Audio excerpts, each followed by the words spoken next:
Hey everyone, and welcome back to Fact Check, Simplified.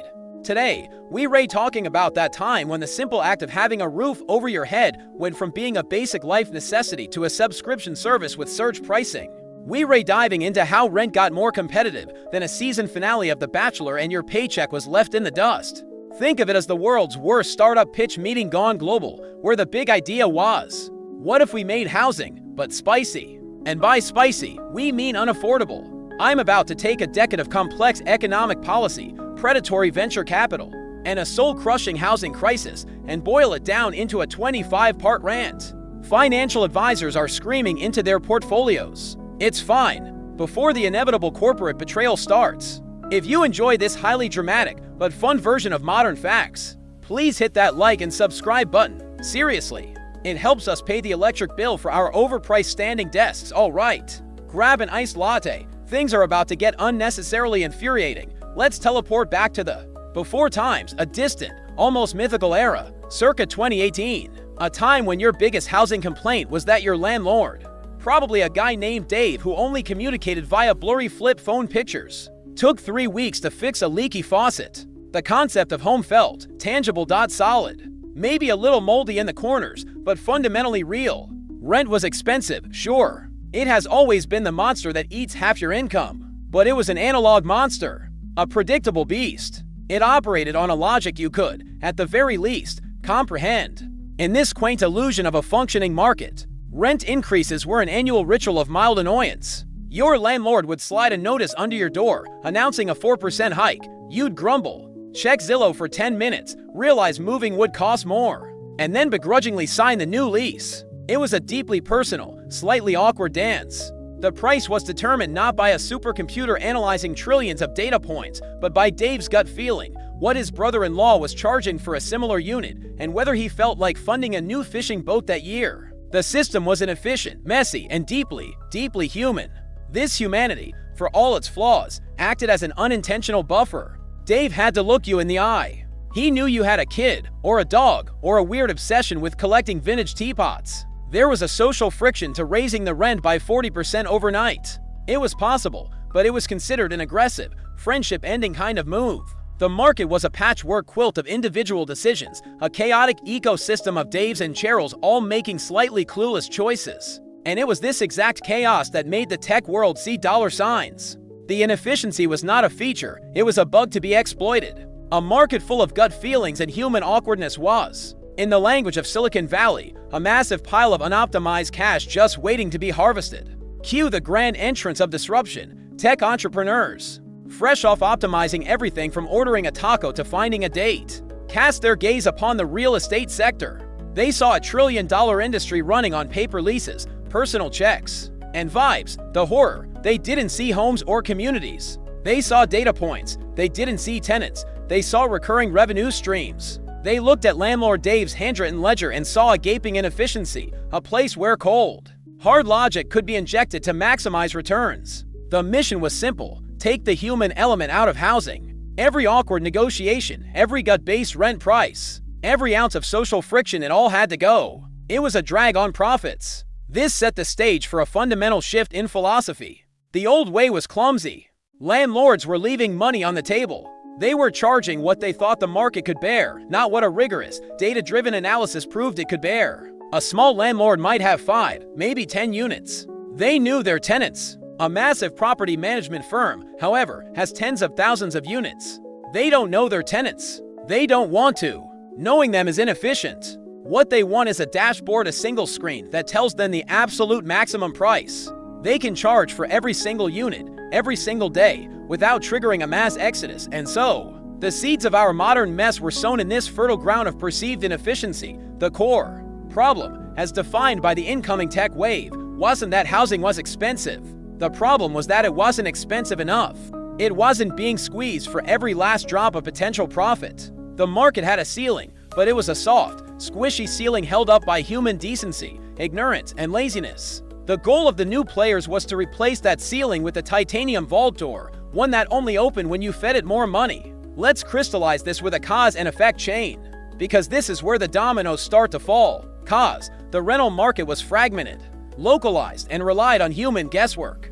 creating inconsistent pricing. A 2-bedroom in one building could cost significantly less than an identical one next door, simply because one landlord was chill and the other wasn't. Effect: this inconsistency was identified by tech investors as a monumental market failure. It represented uncaptured value, a flaw in the system that algorithms and data consolidation could correct. Consequence: a gold rush began. Venture capital poured into a new sector, PropTech, or property technology. The goal was to build the tools that would centralize, digitize, and most importantly, optimize this chaotic market, starting with the simplest, most universal interaction: the monthly rent payment. This was the quiet before the storm. We were all living our lives, complaining about 4% rent hikes, blissfully unaware that in some sleek, minimalist office, a team of developers was coding the very engine that would soon attach a rocket to those prices. We thought the game was checkers. They were building a chess supercomputer designed to win every single time. The quaint illusion of the before times was a fragile one, resting on a foundation of human inefficiency. And that foundation was about to be bulldozed and replaced with fiber optic cables and cold calculating code. The monster was about to get an upgrade. So, the stage was set. The old, messy, human-powered housing market was an apple hanging low on the tree, and the tech industry was standing underneath it with a comically large, venture-funded net. The first wave of the invasion didn't arrive with battering rams and declarations of war, no. It arrived with a push notification. It came in the form of a friendly, minimalist app with a calming blue logo, promising to solve the single most annoying part of renting: paying the rent. Enter PropTech. Dressed in the sheep's clothing of sheer convenience, the pitch was irresistible. For tenants, it was a dream come true. Tired of writing a paper check like a 19th century railroad baron? Sick of buying stamps? Worried your payment will get lost in the mail and you'll get hit with a late fee? Just download our app. You can pay with your credit card, set up autopay, and get a neat little digital receipt. Oh, and your faucet is leaking again? Don't call Dave. Just snap a pic, upload a maintenance ticket, and track its progress from your phone. It was a masterpiece of frictionless living. We were offered a clean, elegant solution to a clumsy, annoying problem, and we took it. We downloaded that app faster than you can say terms and conditions. For landlords, especially the smaller ones, this was even better. It was like hiring an entire administrative department for a small monthly fee. The app automated rent reminders, it chased down late payments, it organized maintenance requests. It provided a clean, digital trail for everything, which their accountant loved. It made their small-time operation feel like a sleek, professional business. The big property management corporations loved it most of all. It allowed them to manage thousands of units with ruthless efficiency, scaling their operations without scaling their headcount. Everybody, it seemed, was winning. The user experience was seamless. The interface was intuitive. The convenience was addictive. But here's the thing about a Trojan horse. It is a lovely gift until it isn't. While we were all on the surface, enjoying the warm glow of digital convenience, something far more significant was happening in the server farms. Every time a tenant paid their rent through the app, they weren't just transferring money, they were feeding a machine. They were handing over a golden piece of data. That simple transaction told the app's owner exactly how much a two-bedroom apartment in that specific neighborhood, in that specific building, was renting for right now. It also told them if the payment was on time, early, or late. It was a live, pulsating feed of the most valuable information in the real estate world. Before this, that data was scattered. It lived in a million different filing cabinets, QuickBooks accounts, and handwritten ledgers. To figure out the market rate, you had to rely on outdated census data, or maybe some Zillow estimates that were, let's be honest, a wild guess. It was like trying to understand the ocean by looking at a few blurry photographs. These apps, however, were installing a high-definition, 24/7 live streaming camera on the entire ocean floor. Suddenly, a single company sitting in an office in Texas had a more granular, up-to-the-minute, and comprehensive view of a city's rental market than the city itself. They knew more than the government, more than the economists, more than the landlords, and certainly more than the renters. This is the quiet, creepy genius of the whole setup. We were sold a payment portal, but we were participating in the construction of a surveillance state for housing. The app was the perfect data gathering tool because its adoption was driven by its most benign feature. It's like getting people to agree to 24/7 monitoring by offering them a free, really good toaster. You were so focused on the perfectly brown toast that you don't notice the camera in the corner. The bargain was simple. In exchange for not having to find a stamp once a month, we handed over the keys to the entire kingdom.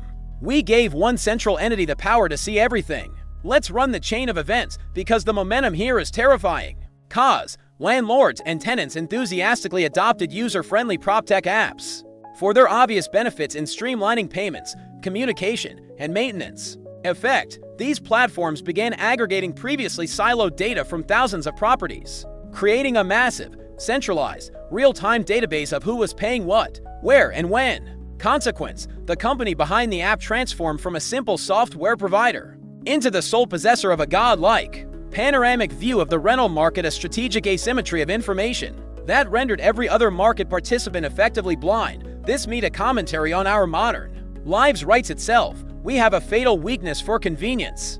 We will trade immense, abstract future risks for small, immediate comforts. We click agree on the world as longest EULA nobody read because it is standing between us and the thing we want right now. In this case, we wanted to pay rent without putting on pants and walking to the mailbox. A reasonable desire. But the cumulative effect of millions of us making that same, seemingly tiny trade was the creation of a data monolith with the power to reshape the very market we lived in. The Trojan horse was now inside the gates. It was accepted, celebrated even.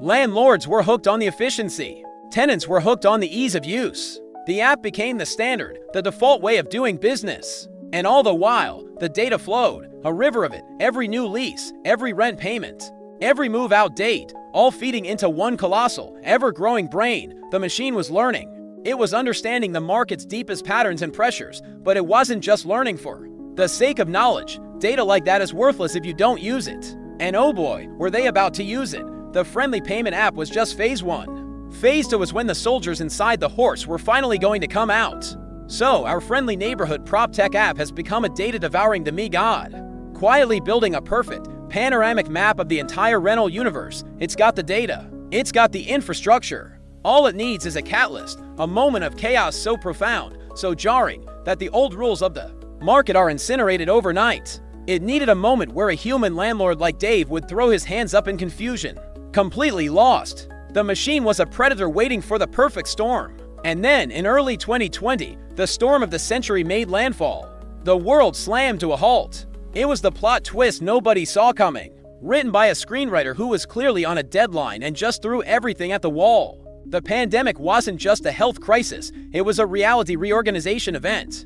And its first and most immediate casualty was the very concept of place. Your office was gone. Your commute was gone. The invisible walls that separated work life from home life were vaporized suddenly. Your 700-square-foot apartment wasn't just the place you slept. It was your corporate headquarters, your gym, your kids' elementary school, your favorite restaurant, and your only movie theater. It was everything, all the time. This was a pressure cooker. The open-plan studio that seemed so chic and minimalist when you were out of the house for 12 hours a day was now a claustrophobic prison. The charming but tiny-to-bedroom you shared with a roommate was now a 24/7 battleground over bandwidth and who had to take their Zoom call from the bathroom. The psychological shift was instantaneous and brutal. The value proposition of urban living proximity to work, culture, and nightlife evaporated. Why pay a premium to live in a showbox next to a silent office building and a closed-down bar? The answer, for millions, was you don't, and so began the Great Migration. It wasn't an orderly procession, it was a frantic, panic scramble for space. Untethered from their physical desks, a huge chunk of the white-collar workforce decided to cash in their geographic chips. If you can work from anywhere, why not work from somewhere with a spare bedroom? Or a garage?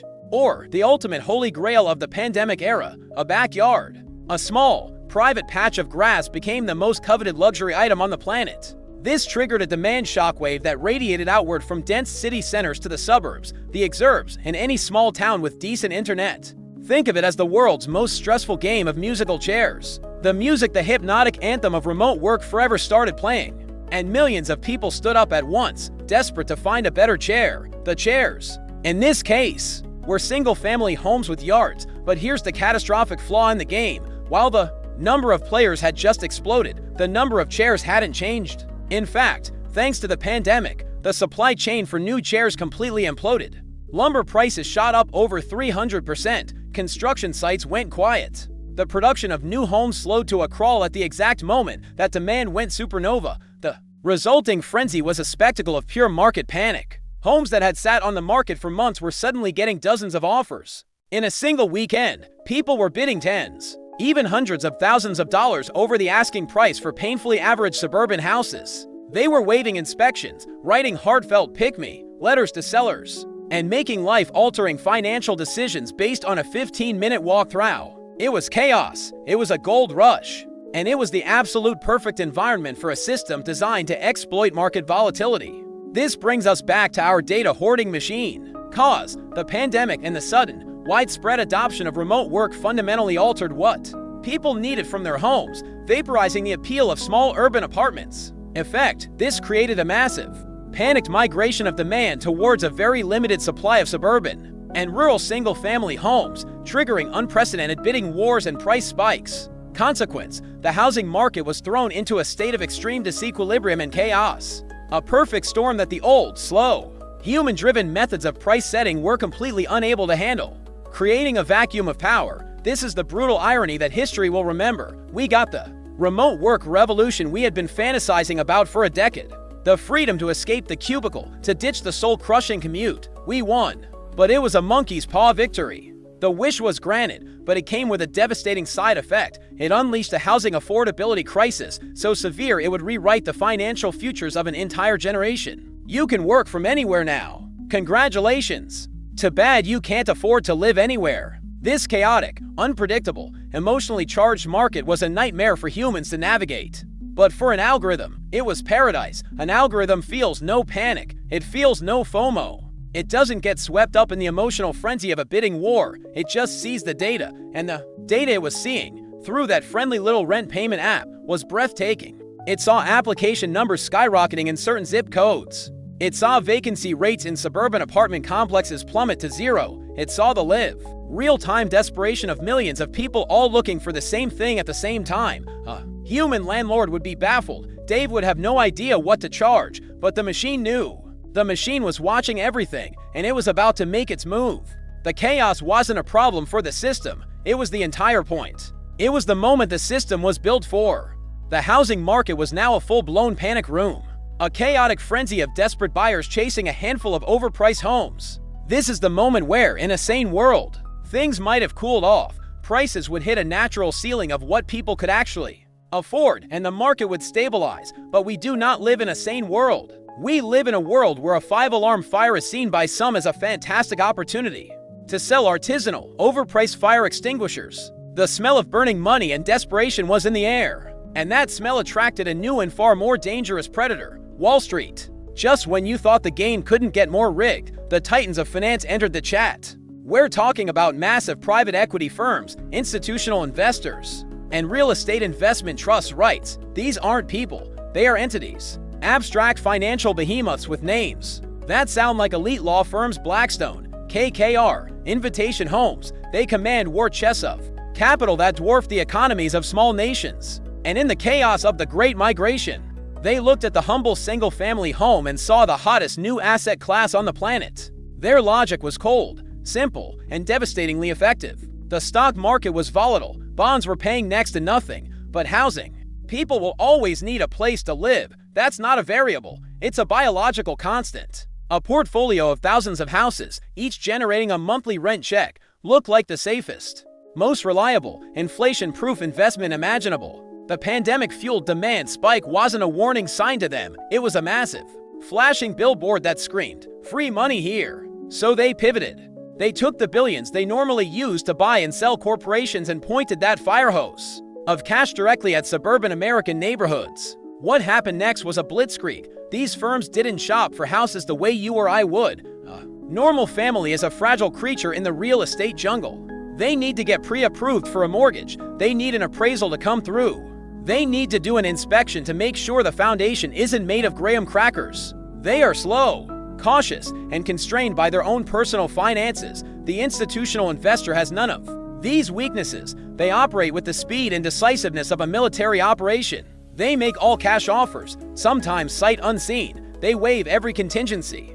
They can close a deal in a week. For a seller, the choice was brutal. On one hand, you have a lovely young couple with a heartfelt letter and a mortgage that might fall through. On the other, you have a faceless LLC offering you 20% over asking in cash, Tomorrow, who are you going to pick? It wasn't a fair fight, it was a massacre. Regular, hopeful home buyers were showing up to a gunfight with a strongly worded email. They were systematically and clinically outbid, pushed to the sidelines, watching the dream of homeownership evaporate in real time. And the scale of this operation was breathtaking. They weren't just buying a house here and there. They were using their own sophisticated algorithms to identify entire zip codes, poised for explosive growth, often diverse, middle-class suburbs in the Sun Belt. Then they would descend, buying up 10%, 20%, sometimes nearly 30% of all the homes for sale in that area. They weren't just participating in the market, they were becoming the market.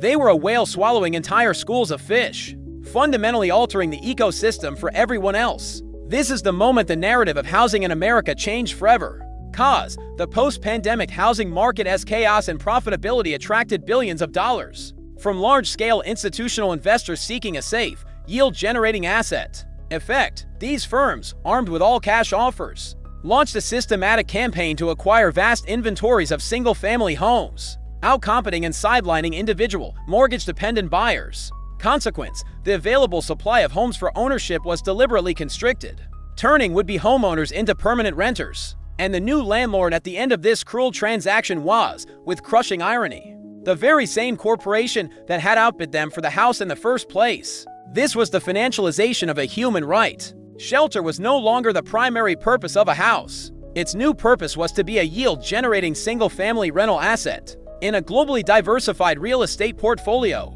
Your home's value wasn't in the memories you made there. It was in its ability to please shareholders in a quarterly earnings call. You weren't a resident. You were the fleshy component of their revenue stream. Now, connect the dots. Who were the perfect customers for the PropTech data machine we talked about? The machine that collected all that juicy, real-time rental data. It was these guys. A small-time landlord like Dave doesn't need a supercomputer to manage his 3 duplexes, but a Wall Street firm that suddenly owns 80,000 houses scattered across 17 states. They desperately need a centralized, powerful, data-driven platform to manage that empire. They needed the friendly landlord app, and they needed its big, scary older brother, the software that wouldn't just collect rent, but would tell them exactly how much rent to charge for every single one of those 80,000 homes. The pieces were now all in place. We have a market in a state of unprecedented chaos. We have a new class of hyper-capitalist owners who view housing as nothing more than a number on a spreadsheet,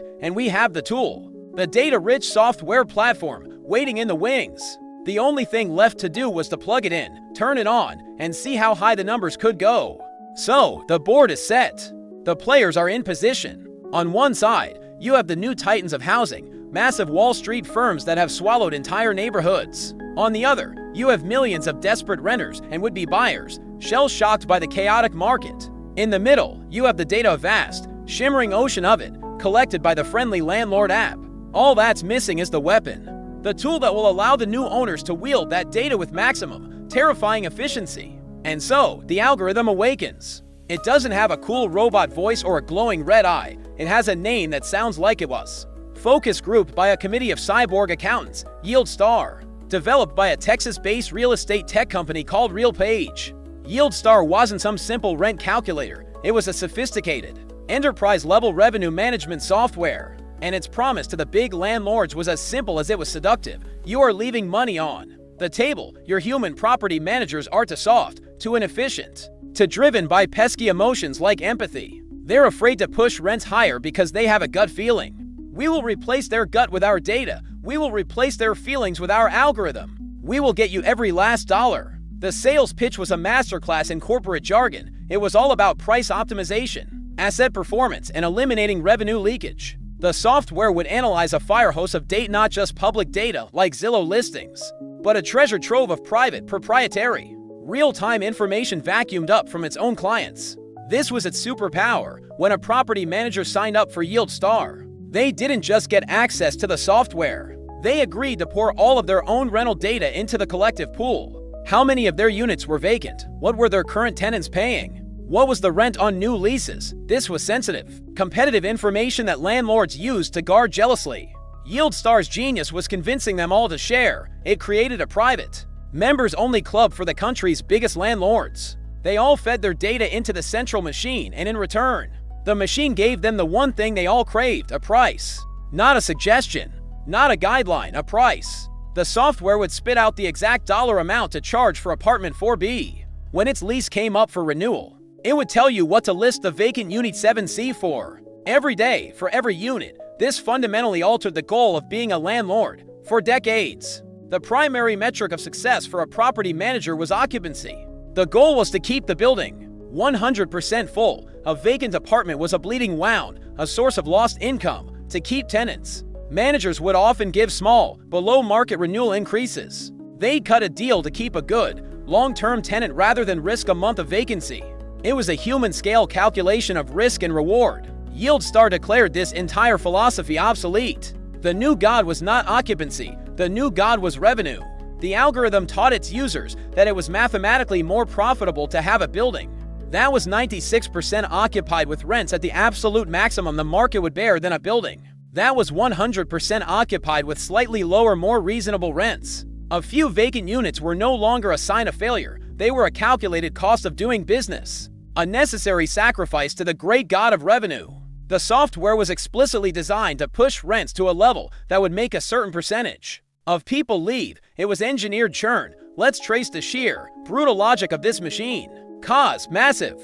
Multi-state landlords adopted YieldStar's revenue management software to centralize and automate their rent-setting process, trusting its data-driven approach over human intuition. Effect: the software analyzed a vast shared pool of non-public data from its own clients to calculate the maximum possible rent, frequently recommending aggressive double-digit percentage increases that human managers would have instinctively avoided for fear of losing tenants.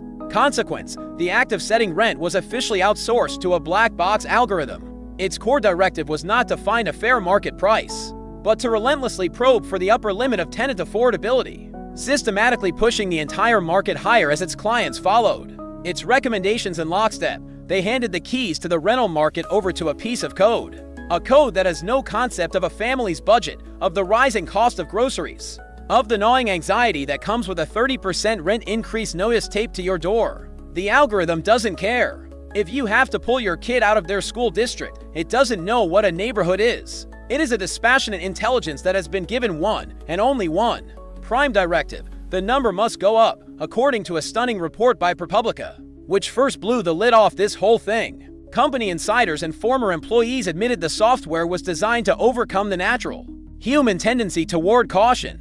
It was meant to push property managers past their comfort zone, past their empathy, and force them to trust the machine. The machine knew better. The machine could see the whole board, and the machine was telling every single one of its clients, all at the same time, that the ceiling for rent was no longer the roof. It was the stratosphere, and it was time to build a rocket. Let's talk about the phrase price optimization. It sounds so clean, so harmlessly corporate. It conjures images of an engineer fine-tuning a complex machine for peak performance. But when you apply it to the roof over someone's head, the meaning gets a little darker in this context. Optimizing the price of rent is like optimizing the amount of air in a scuba tank. It means figuring out the absolute minimum you need to survive, and then charging you the absolute maximum for it. It wasn't about finding the fair price. It was about finding the breaking point. Here's how it worked: its dark magic. The old way of setting rent was fundamentally a reactive, slightly clumsy process. A landlord would look up comparable units in the area. What's the building across the street charging for their two-bedroom, okay? Let's price ours a little below that to be competitive, or a little above it if our lobby is nicer. It was an endless game of guessing what your competitor was doing based on public, often outdated, information. You were always reacting to a market that had already moved. YieldStar changed the game from reactive to proactive. It created a reality distortion field. Because all the major landlords in a given city were its clients, the algorithm didn't need to guess what the competition was doing. It knew. It had the live, confidential, up-to-the-second leasing data from nearly every major apartment building in town. It knew their vacancy rates, their renewal rates, and the new rents they were signing, all in real time. This created the perfect conditions for something that looks, smells, and feels an awful lot like collusion, but with the plausible deniability of a computer intermediary. Think of it like this: old-school price fixing, the kind that gets you a visit from the Department of Justice, is a bunch of corporate executives meeting in a smoky backroom to agree on a price, okay? Fellas, nobody sells widgets for less than $10. We all in. Great. It's illegal because it's an explicit conspiracy to eliminate competition and screw the Consumer. What the software did was create a digital, automated version of the smoky backroom.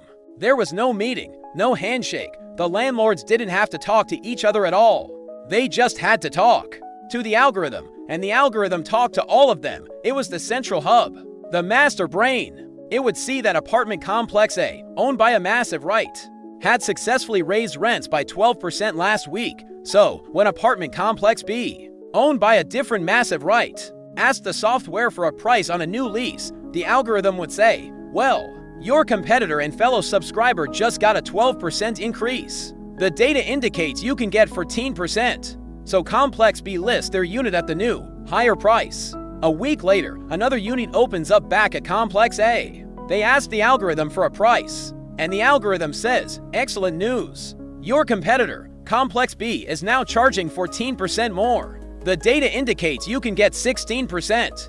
This is the feedback loop from hell. The market rate was no longer an external truth they were all trying to discover. It was an internal, artificial number they were all creating together, with the software acting as their conductor, ensuring they all played the same aggressively expensive tune. They had, in effect, outsourced their price fixing to a third party, a black box that gave them a convenient layer of deniability. We didn't collude. We just took the recommendation from the industry's leading data-driven software solution. Let's follow the chain. This is the mechanism of the whole mess. Cause, the largest landlords in a single city all subscribe to the same revenue management software, agreeing to pool their private, sensitive leasing data into its central algorithm. Effect, the software used this shared data to issue daily price recommendations, effectively signaling to all its clients what their supposed competitors were charging, and systematically encouraging them all to raise rents in perfect, unspoken unison. Consequence, a vicious, self-reinforcing price escalation loop was created. The algorithm's recommendations became the new market reality, artificially inflating rents across entire cities at a rate far beyond what a truly competitive market would have allowed. Our antitrust laws, the legal framework designed to prevent this exact kind of market manipulation, were written in the age of railroads and oil barons. They were designed to stop a bunch of guys in suits from meeting in a steakhouse to fix prices. Those laws were not prepared for a reality where the steakhouse is a server farm in Dallas and the illegal agreement is buried in the source code of an algorithm. Technology had created a brilliant, almost perfect loophole. The pressure to obey the machine was immense. ProPublica's investigation found that at many of these large firms, property managers who felt a recommended rent was too high and tried to override it had to get special permission from their corporate supervisors. They often had to submit a written justification for why they were defying the algorithm. The human instinct to be reasonable was now a bug that required a manager's approval to exploit. The default setting was no longer human judgment. The default setting was whatever the machine commanded, and the machine was commanding them all to go higher, always higher. So the machine is running, the feedback loop is spinning, pushing prices higher with every rotation. The major landlords are all marching in lockstep, guided by the same invisible hand-to-hand made of silicon and code. But the most profound change, the one that truly twisted the knife, wasn't just about the numbers on the screen. It was about the complete and total deletion of the human element from the equation. The system didn't just raise the rent, it created a perfect, frictionless machine for doing so, absolving every human along the way of any accountability. Think back to the old, messy world. Your landlord, Dave, wants to raise your rent by an absurd amount. You could, at the very least, confront him. You could have a conversation. You could appeal to his humanity. Dave, come on. We've lived here for 7 years. We always pay on time. We even fixed the garbage disposal ourselves that one time. Can you work with us? Maybe he'd say no. Probably he'd say no. But the interaction would happen. He would have to look you in the eye and own his decision. There was a social cost, a layer of human awkwardness that acted as a natural brake on pure, predatory greed. The new system surgically removed that brake. It was a masterpiece of moral outsourcing. When a tenant received their new lease offer, often in a cold no-reply automated email and saw 25%, 30%, even 50% increase, their first instinct was to go to the leasing office and talk to the on-site property manager. And what would they find? They'd find a human being, yes, but a human being who had been rendered completely powerless. The conversation was a new kind of Kafkaesque nightmare. The tenant would plead, reason, and explain their situation. The property manager would listen, maybe even nod sympathetically, and then they would turn to their computer screen, point a finger, and deliver the soul-crushing line, "I'm so sorry. There's nothing I can do. The price is set by the system." It was the perfect defense. The decision wasn't theirs. They were just a messenger. The manager you were talking to wasn't your landlord anymore. They were just a helpless customer service representative for a machine you couldn't see, an algorithm you couldn't appeal to. This was genius, in the most villainous sense of the word. Congratulations, corporate America. You finally cracked it. You figured out how to be a ruthless landlord without the messy and efficient guilt of actually being a ruthless landlord. It's a form of emotional offshore accounting.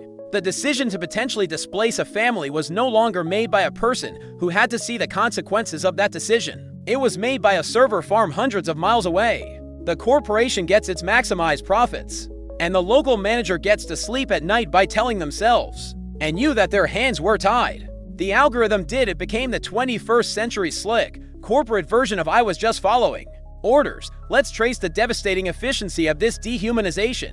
Cause: corporate landlords implemented the algorithm's rent recommendations as strict, non-negotiable policy across all their properties. Effect: this stripped on-site property managers of their traditional authority to negotiate lease renewals, make exceptions, or use their own judgment based on a tenant's history or local market feel.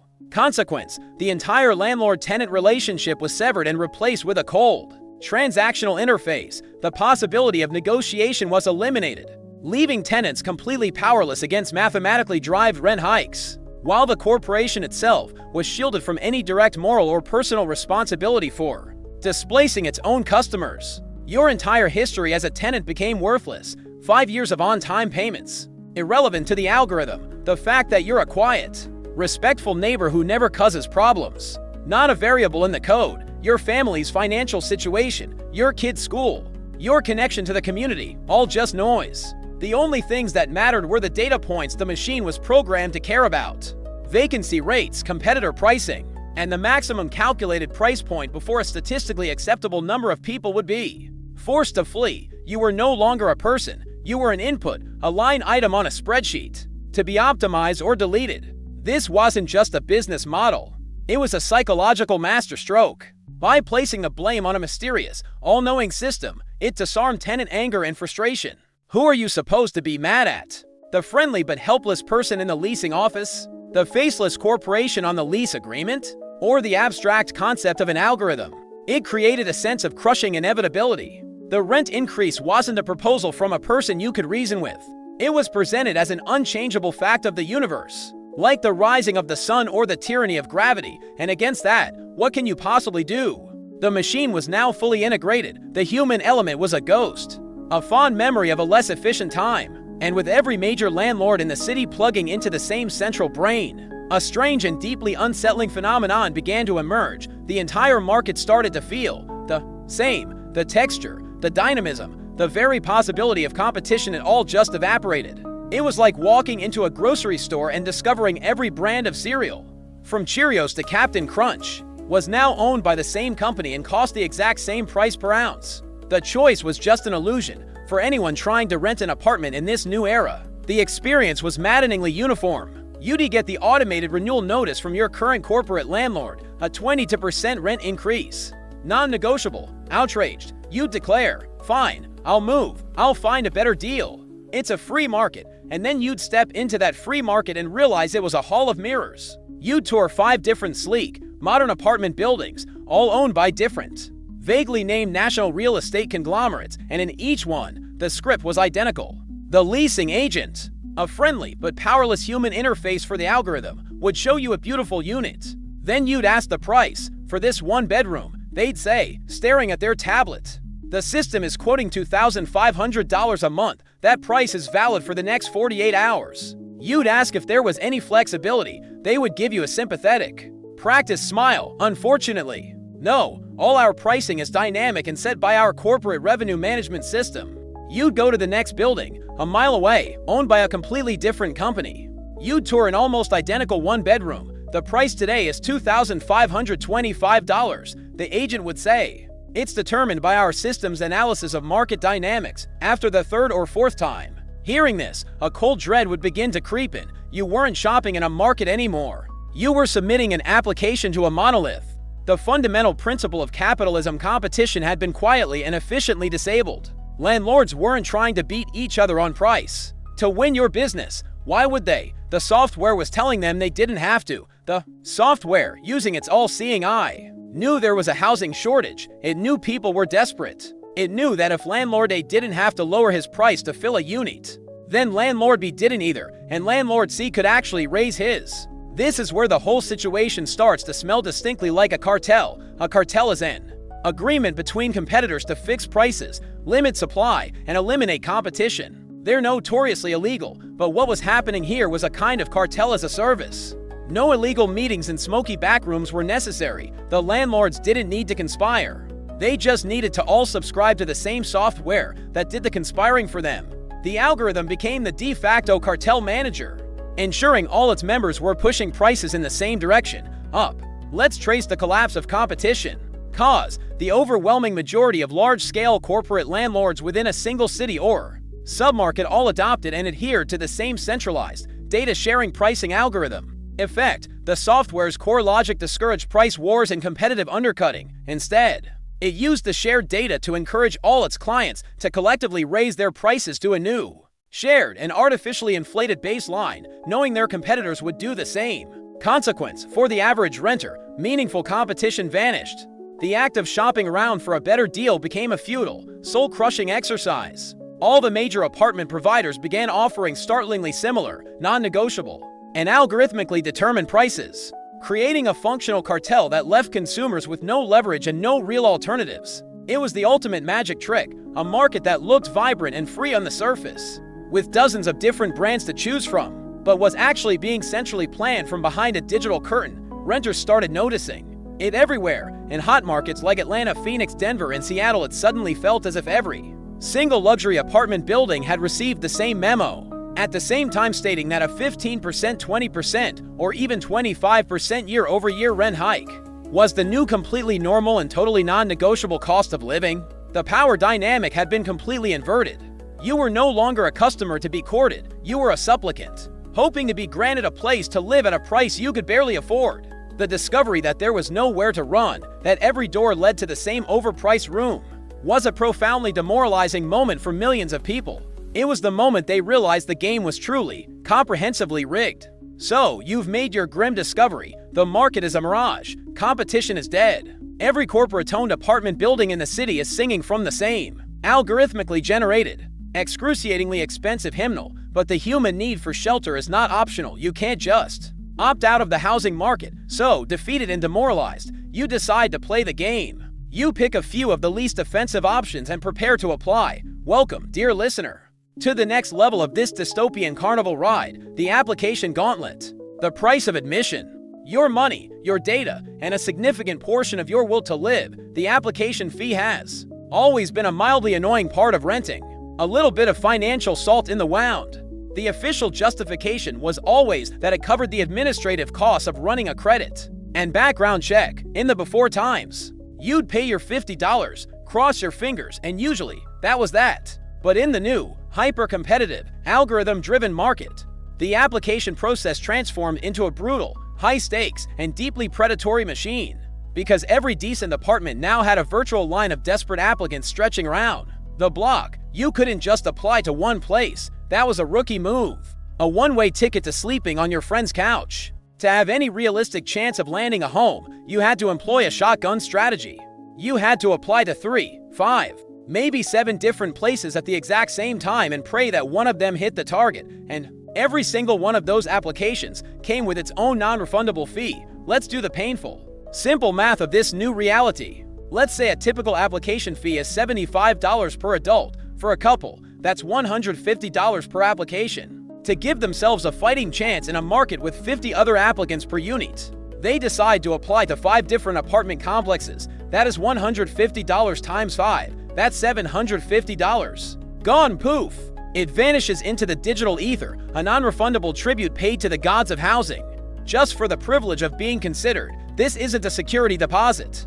This isn't your first month's rent. This is the fee you pay to enter the lottery, and if your number isn't called, you get nothing back. You have paid hundreds of dollars to lose. And the rejection, the rejection was just as dehumanized as the pricing. Most of these large corporations used automated tenant screening software, another black box of algorithmic judgment. You'd submit your application, your fee would be instantly processed, and sometimes minutes later, you'd get a canned, automated email. Thank you for your interest, but we have decided to move forward with other applicants. Why? You'll never know. Maybe your credit score was 719 instead of the required 720. Maybe your documented income as a freelancer didn't fit neatly into their income must be exactly 3.0 times the monthly rent box. There was no human review, no room for nuance, no one to call to explain your situation. You were simply filtered out by a machine. Your $150 contribution to the landlord's bottom line already secured. This is where the whole thing tips over from being a frustrating market dynamic into something that feels like an outright scam. Cause the extreme algorithm-fueled competition for a scarce number of overpriced rental units compelled desperate renters to submit applications to numerous properties at once to have any hope of success. In fact, each of these applications carried a hefty, non-refundable fee per person, forcing renters to spend hundreds, sometimes thousands, of dollars in sunk costs just for the chance to be considered for housing. Consequence: application fees morphed from a plausible mechanism for recovering screening costs into a massive, morally dubious revenue stream.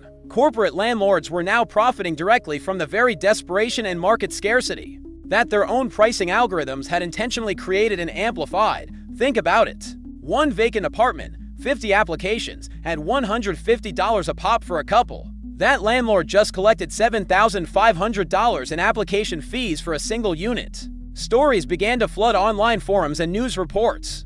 Renters who had spent over $1,000 in a single month on application fees and still had not been approved for an apartment. People draining their savings not on a deposit for a home, but on the right to be told no by a robot. It was a tax on desperation. And it was another way the system extracted wealth from the very people it was supposed to serve, ensuring that even if you couldn't afford the rent, you'd still pay your pound of flesh. So you've been financially and spiritually brutalized by the rental market. You've paid the non-refundable application fees. You've been ghosted by leasing agents. You've stared into the cold, dead eyes of the price-setting algorithm, and you've decided, no more. You're going to escape. You're going to achieve the American dream. You're going to buy a house. Havo, you sweet, naive, beautiful soul, you just escaped the frying pan. And you're about to leap, with wild, hopeful abandon, directly into a volcano. The for sale market was the rental market's unhinged, more dangerous older brother. All the same pressures were there: too much demand, not enough supply, and big Wall Street players with bottomless pockets, but the stakes were exponentially higher. You weren't just fighting for a one-year lease, you were fighting for a 30-year mortgage, a place to put down roots, the single largest and most terrifying financial commitment of your entire life. And the desperation to escape the clutches of the corporate rental machine drove millions of people into this meat grinder, making the competition even more ferocious. In this environment, just offering the seller their asking price was laughable. It was like showing up to a Formula One race on a unicycle. To even be considered, you had to go way over asking. But even that wasn't enough, because you weren't just competing with other families. You were competing with the all-cash, no questions asked offers from the private equity firms we talked about. How does a regular person with a regular mortgage compete with that? You get creative. You get reckless. You start stripping away every single safety net you have.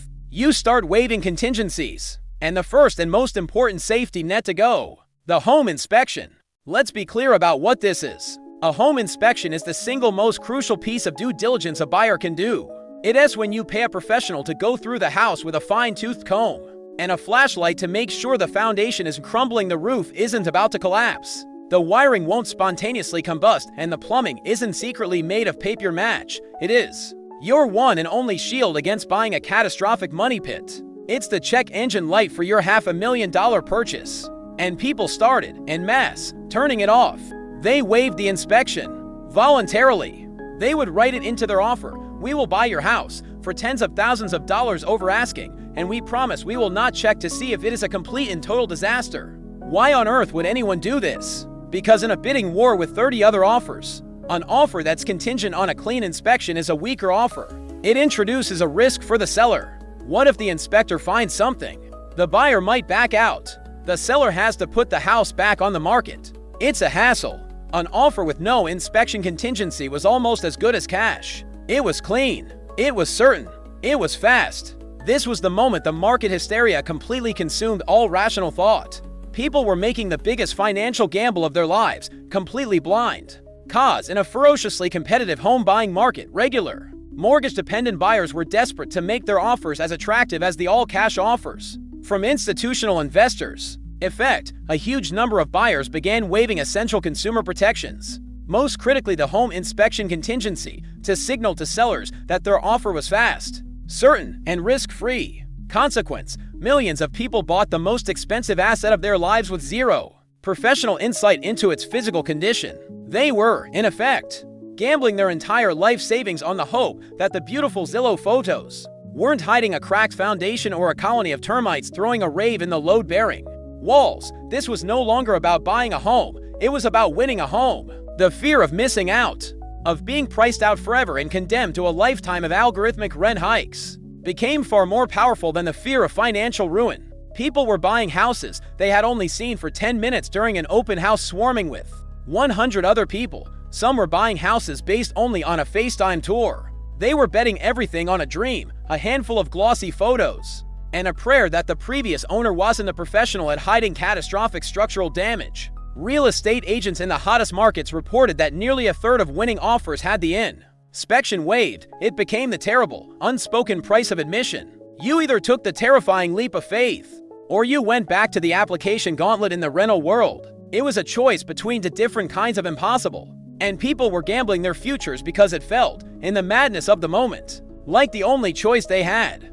So you've decided to buy a house, and in a fit of market-induced madness, you've agreed to waive the inspection. You have willingly donned a blindfold before making a $500,000 purchase. But that, my friends, was just the entry fee.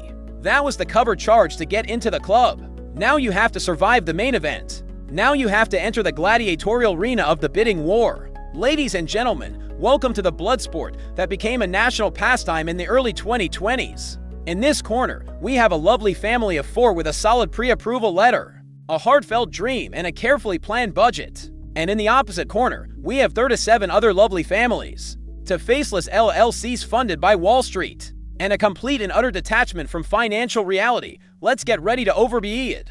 What followed was a ritual of collective psychosis. A reasonably nice, if slightly dated, 3-bedroom home would be listed for, say, $500,000. This price was a work of fiction, a polite suggestion, the opening joke at a comedy roast. The real estate agent would schedule a single weekend of open houses, creating a human traffic jam of anxious, hopeful buyers all sizing each other up. Then they'd announce a deadline. All highest and best offers are due by Monday at 5 p.m. And the madness would begin. You'd submit your offer, maybe a bold $525,000, thinking you were being aggressive. A few hours later, your agent would call. Good news and bad news, they'd say. The good news is you're in the top 10. The bad news is the seller has multiple offers significantly higher. They're asking everyone to come back with their absolute best. This is the psychological warfare phase. You're now bidding blind against ghosts. How much higher is significantly higher? Who knows? You're just a mouse in a maze, and the cheese is a 30-year mortgage. So you'd panic. You'd throw your budget out the window. $550,000, $575,000. You'd write a sappy letter about how you can just picture your future children playing in that slightly sloped backyard. You were no longer making a financial decision. You were in a high-stakes emotional auction for your own future. But even a crazy number wasn't enough to win. You had to deal with the next great hurdle, the appraisal gap. So, to make their offers invincible, buyers started waiving the appraisal gap contingency. They would put it in writing. If the appraisal comes in low, we promise to cover the entire difference in cash. This meant that on top of your down payment, on top of your closing costs, you had to have an extra $50,000, $75,000, or even $100,000 in liquid cash sitting around, ready to set on fire to make the deal happen. It was another layer of insane risk, another promise to pay more for something that it was professionally deemed to be worth. This whole process led to a classic economic trap known as the winner's curse. Cause: a severe shortage of homes for sale, coupled with frantic buyer demand, meant that nearly every property was sold via a competitive bidding auction. Effect: this environment forced buyers into escalating bidding wars, where they not only offered prices far exceeding what was asked, but also had to waive appraisal gap contingencies, committing their own cash to cover the difference if the bank declared the price overinflated. Consequence: the person who ultimately won the house was, by definition, the person who had the most wildly optimistic or reckless valuation of the property. They won the keys, but were often immediately saddled with the winner's curse, a massive mortgage on an asset that was officially worth less than they paid, putting them in a state of extreme financial precarity from day one. You won. Congratulations. Your prize is that you are now the proud owner of the most overpriced house on the block. You beat out 37 other people by being the one most willing to light a giant pile of money on fire. Your reward for winning the game was getting to be the biggest loser. This became the defining paradox of the pandemic-era housing market. The triumph of securing a home was immediately followed by the terrifying, quiet dread of realizing just how much you had to overpay to do it. The entire system was now a runaway train, fueled by desperation and greed. Running on tracks of pure hysteria, renting was a nightmare. Buying a home was a brutal gladiatorial sport, where the winner was cursed. The whole towering, teetering structure was built on a single, fragile belief that the numbers were real, that a house was worth $1 million because the app said so, that the rent was market rate because the algorithm decreed it. Everyone was clinging to the outputs of these black boxes, as if they were objective, immutable truths, and then, for one glorious, chaotic day, the matrix glitched. The all-powerful Oz accidentally tripped over the curtain, revealing the strange little man pulling the levers. The protagonist of this particular scene is one of the biggest names in the game, Zillow. For years, Zillow's estimate, its proprietary algorithmic estimate of a home's value, had become the unofficial Bible for the American real estate market. It was the number. People didn't just check it, they worshipped it. They would refresh the page daily, watching their net worth tick up like a stock portfolio. Buyers used it to decide how much to offer. Sellers used it to decide when to list. It was, for all intents and purposes, the voice of God, if God were a data scientist with a passion for real estate tax records. Then, one morning in early 2022, God had a bit of a wobble, a technical glitch, a bug in a data feed. Something went wrong deep in the Zillow server farms, and his estimates went haywire. All across the country, millions of homeowners woke up, did their ritualistic daily check, and had a heart attack. A home that was worth $1.2 million on Tuesday was suddenly worth $750. Zero on Wednesday morning. The panic was instantaneous and volcanic. Real estate Twitter, yes, that's a thing, melted down. Facebook neighborhood groups were a torrent of screenshots and exclamation points. People were frantically calling their agents, their mortgage brokers, their therapists. My estimate is down 40%. The market is crashing. It's all over. For a few terrifying hours, it looked like the entire bubble was bursting, live on the internet for everyone to see. By the afternoon, Zillow had figured it out. They put out a statement. Oops, they basically said, our bad. Just a temporary data issue. We're fixing it. And sure enough, like magic, the numbers started snapping back. The $750,000 house was back to being a $1.2 million house by dinner time. The crisis was averted. Everyone breathed a sigh of relief. But they shouldn't have, because in that brief moment of chaos, the glitch had accidentally revealed a terrifying and profound truth. The number wasn't real. It was never real. It was a construct, a fragile, flickering image projected onto a screen by a complex but deeply fallible piece of code. The panic wasn't just about the money. It was the existential shock of realizing that the bedrock of value you had built your financial life on was actually just a digital opinion, an opinion that could be wiped out by a stray line of code. This is the moment the curtain was pulled back on the entire charade. Cause: a major online real estate platform experienced a widespread technical glitch, causing its universally trusted algorithmic home value estimates to display wildly incorrect and dramatically lower prices for millions of properties. Effect: the error triggered a wave of intense panic among homeowners and industry professionals who had come to accept these digital estimates as objective financial fact, shattering their faith in the stability and reality of the market's valuations. Consequence: this oops moment served as a stark, public demonstration of a deeper truth. The entire housing market's concept of value had become dangerously tethered to opaque, proprietary, and fallible algorithms. The glitch accidentally exposed the artificial and constructed nature of the very numbers underpinning the whole bubble. We put our faith in this estimate for the same reason landlords put their faith in Yield Star. It was easy. It provided a single, confident number that absolved us of the difficult, messy work of figuring out value for ourselves. The glitch was a 24-hour crash course in the dangers of that faith. It was a reminder that data-driven is not a synonym for true. It just means a decision was made by a computer, and computers, as it turns in, can be very, very stupid. The wizard was just a bug in the code, and for one brief moment, we all saw it.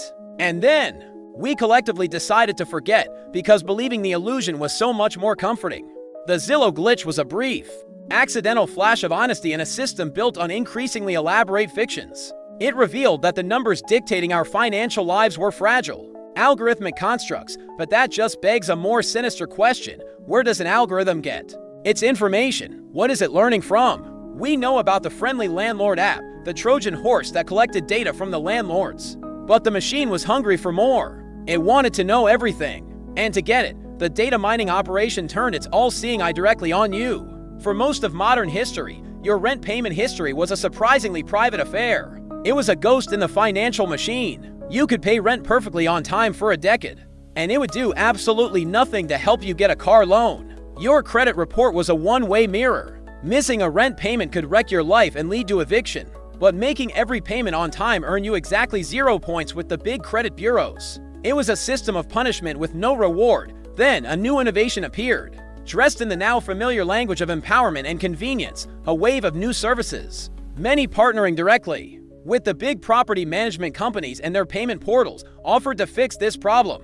The pitch was aimed straight at the renter. Finally, get credit for your biggest monthly expense. Sign up for our rent reporting service, and we'll report your on-time payments directly to Experian, TransUnion, and Equifax. Build your credit score just by paying the rent you already pay. It sounded fantastic. It sounded fair. It sounded like the system was finally giving something back. It was a lie. Well, not a total lie.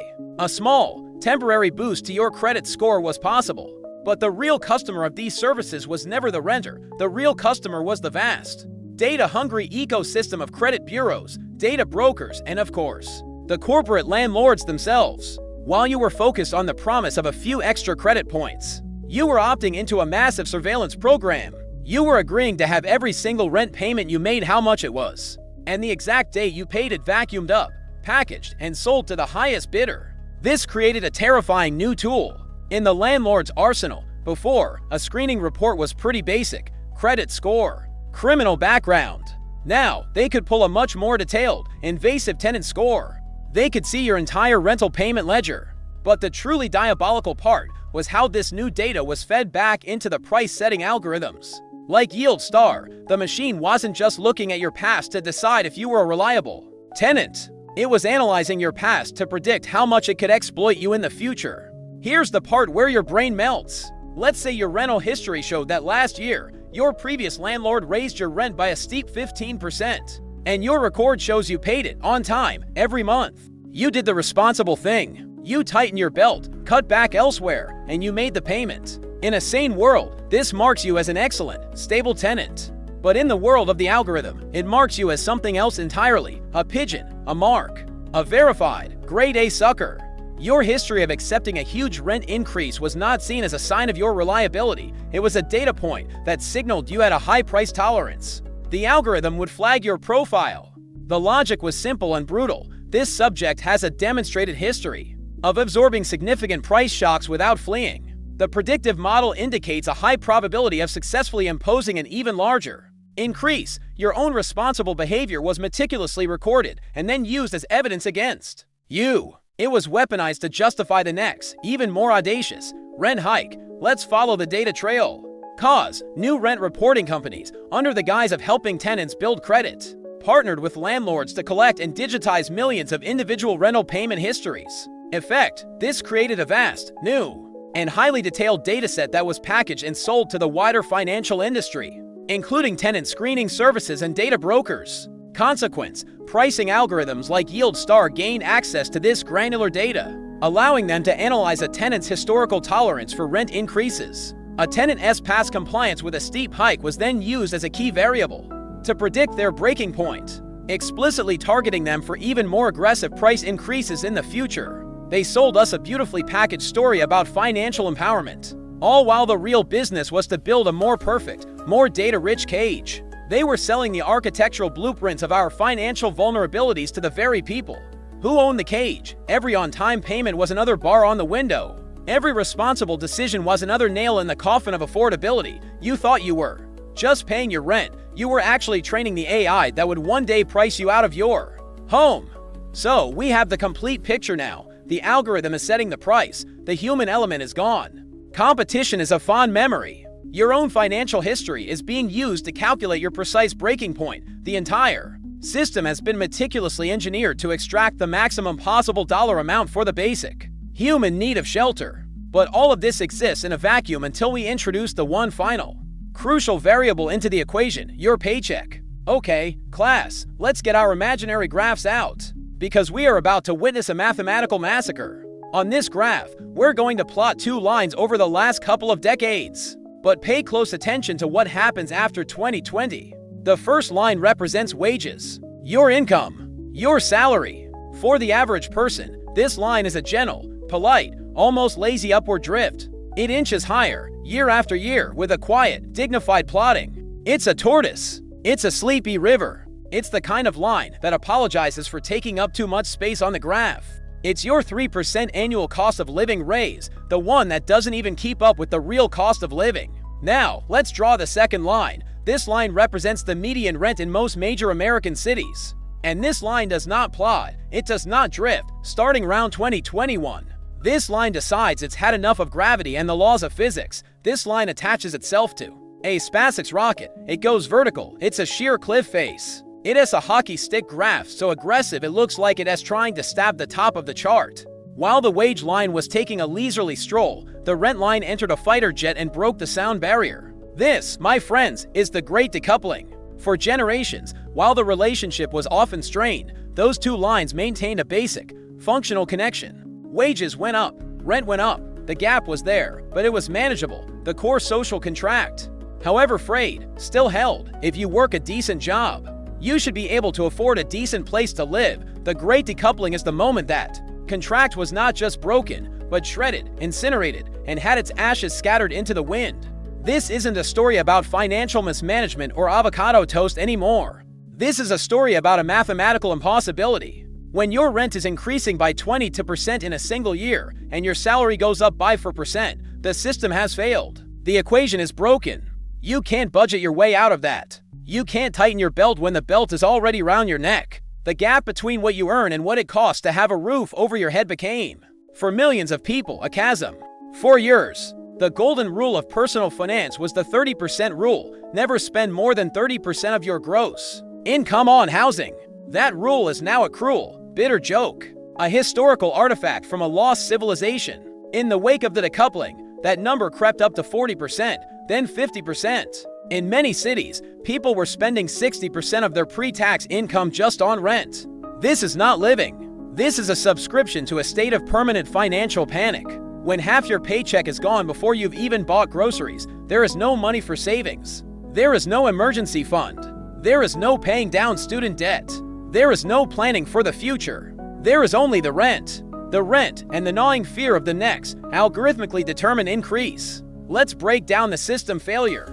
Cause, the combination of institutional investment and algorithmic pricing, caused rents to skyrocket at a rate that was completely disconnected from economic fundamentals, like wage growth. Effect, the speed of rent inflation massively outpaced the slow, incremental growth of salaries for the overwhelming majority of the American workforce. Consequence, the fundamental affordability equation shattered. This great decoupling pushed the average portion of income required for rent past any sustainable threshold, creating a systemic mathematical crisis where the numbers for basic financial survival no longer added up for millions of people for decades. The solution peddled by the architects of the economy was always about individual effort. Work harder, get a promotion, learn to code. But what do you do when the finish line is sprinting away from you at Olympic speed? You don't work harder, you collapse. The decoupling revealed the lie at the heart of the modern economy, that it was no longer a game you could win with hard work, but a machine designed to ensure you would always, inevitably, fall behind. And the landlords, watching all this from their dashboards, armed with their data, saw not a crisis, but an opportunity. They saw a captive market, and they decided it was time to add more fees. The math is broken. The great decoupling has occurred. Your paycheck is a soldier armed with a butter knife in a nuclear war against the cost of housing. You are stretched to your absolute mathematical limit. From the landlord's perspective, this presents a problem. How do you squeeze blood from a stone that has already been squeezed, pulverized, and turned into dust. Raising the big, scary rent number by another 20% might finally trigger a mass exodus. The algorithm says you're at the breaking point, so you get creative. You don't raise the rent. You just redefine it. Welcome to the moment the subscription economy came for your home. We live in an age where you don't own things anymore. You subscribe to them. You subscribe to your movies, your music, your software, your news, your razors, your coffee beans. It's a relentless drip, drip, drip of monthly charges. The business model is to take a simple product, unbundle it into a dozen tiny pieces, and then charge you a recurring fee for each one. And the new breed of corporate landlords looked at this model and said, yes, let's do that to the concept of shelter. For a century, the word rent was a fairly simple, all-inclusive concept. It was the price you paid for the whole package, the apartment itself, the right to use the swimming pool, access to the sad little gym in the basement, the convenience of having a dumpster out back for your trash. It was one number. It might have been a horrifyingly large number, but at least it was a single number. That era is over. Now, you're not just renting an apartment. You are subscribing to the Living Indoors Premium Bundle. And we're about to go over the infuriating a la carte menu. Suddenly, a blizzard of new, mandatory monthly fees started appearing on leases. These weren't optional upgrades. They were a condition of living there. It started with amenity fees. You see that pool and gym we advertised to lure you in. Using them is no longer included. That'll be a $75 monthly amenity access fee. Want your trash picked up? The city dumpster is gone. We now offer a luxury valet trash service where you put your trash can outside your door and someone picks it up. It's a great convenience. It's also $40 a month, and you can't opt out. Worried about bugs? We've got you covered with our mandatory $15 monthly pest control administration fee. But the undisputed masterpiece, the Mona Lisa of parasitic junk fees, was the technology fee, or sometimes the portal fee. This was a mandatory monthly charge, maybe $20 or $30, for the privilege of using the online website to pay your rent. Let's let the beautiful, soul-crushing irony of that sink in. They forced you to use their digital platform, the very same Trojan horse that was harvesting your data, the very same friendly front end for the yield star algorithm that was systematically raising your rent into the stratosphere, and then they charged you a monthly subscription fee for the honor of being so efficiently exploited. It is like a mugger charging you a convenience fee for using a credit card to steal your wallet. This was a brilliant and deceptive strategy. Let's map this new layer of financial extraction. Cause, with base rents already pushed to the breaking point, corporate landlords needed new, less obvious methods to increase revenue from their captive tenant base. Effect, they embraced the subscription economy playbook, unbundling services once included in rent and reintroducing them as a long list of mandatory, non-negotiable monthly junk fees. Consequence, the true cost of renting became obscured by a deceptive base price, and tenants found their already strained budgets decimated by a death by 1,000 cuts. The final insult was the tech fee, which forced them to pay a recurring charge for the very technology platform that was algorithmically orchestrating their own financial ruin. This is the final stage of the process. You don't just buy or rent a thing anymore. You pay a base price, a service fee, a technology fee, an administrative fee, and a because we felt like it fee. It was a system designed to be confusing, frustrating, and above all, inescapable. And as this new reality settled in, unaffordable base rents, compounded by an army of parasitic fees, an entire generation started to realize that the finish line they had been running toward their whole lives might not even exist anymore. So let's take a breath. Let's step back from the chaos of the bidding wars, the nickel and diming of the junk fees, the cold indifference of the algorithm. Let's look at the beautiful, monstrous machine that has been built. What is the final product? What does this entire, intricate assembly line of digital platforms, institutional capital, and mathematical impossibilities actually produce? It produces a new kind of person, a new economic category. It produces the forever renter. This isn't just a turn of phrase, it is a profound, tectonic shift in the foundation of our society. For the better part of a century, renting was seen as a temporary stage of life. It was a stepping stone. You rented an apartment after college. You rented with your partner while you saved up. It was the waiting room for adulthood. The main event, the universally acknowledged goal, was home ownership. It was the central pillar of the American dream. It was the primary way that regular, middle-class families built wealth. It was your stake in the game, your anchor of stability in a chaotic world. What we have been describing in the last 15 sections is the systematic, deliberate, and brutally efficient demolition of that dream. The forever renter is not someone who is renting by choice. They are not a carefree nomad who prefers flexibility. The forever renter is someone who has done the math. They have looked at the chasm between their paycheck and the price of a home. They have seen the all-cash offers from Wall Street gobbling up the inventory. They have paid the hundreds of dollars in application fees for apartments they'll never get. They have looked at the whole, rigged, infuriating game, and they have come to a single, rational, and soul-crushing conclusion: I will never be able to buy a home. Not now. Not ever. The door hasn't just been closed, it has been welded shut, sealed with concrete, and guarded by an algorithm. Every gear in the machine we've described is designed to create and maintain this new reality. How can you save for a 20% down payment when 50% of your income is devoured by algorithmically inflated rent and a swarm of parasitic fees? You can't, even if you somehow scrape together a down payment. How do you compete in a bidding war against a multi-billion-dollar private equity firm that sees the house you love as a single cell on a global spreadsheet? You don't. The very same corporate entities that are pricing you out of your rental are the ones outbidding you on the house you want to buy. It is a perfectly closed loop, a system designed to ensure that you have no escape. Your only role is to provide the monthly cash flow for their real estate portfolio.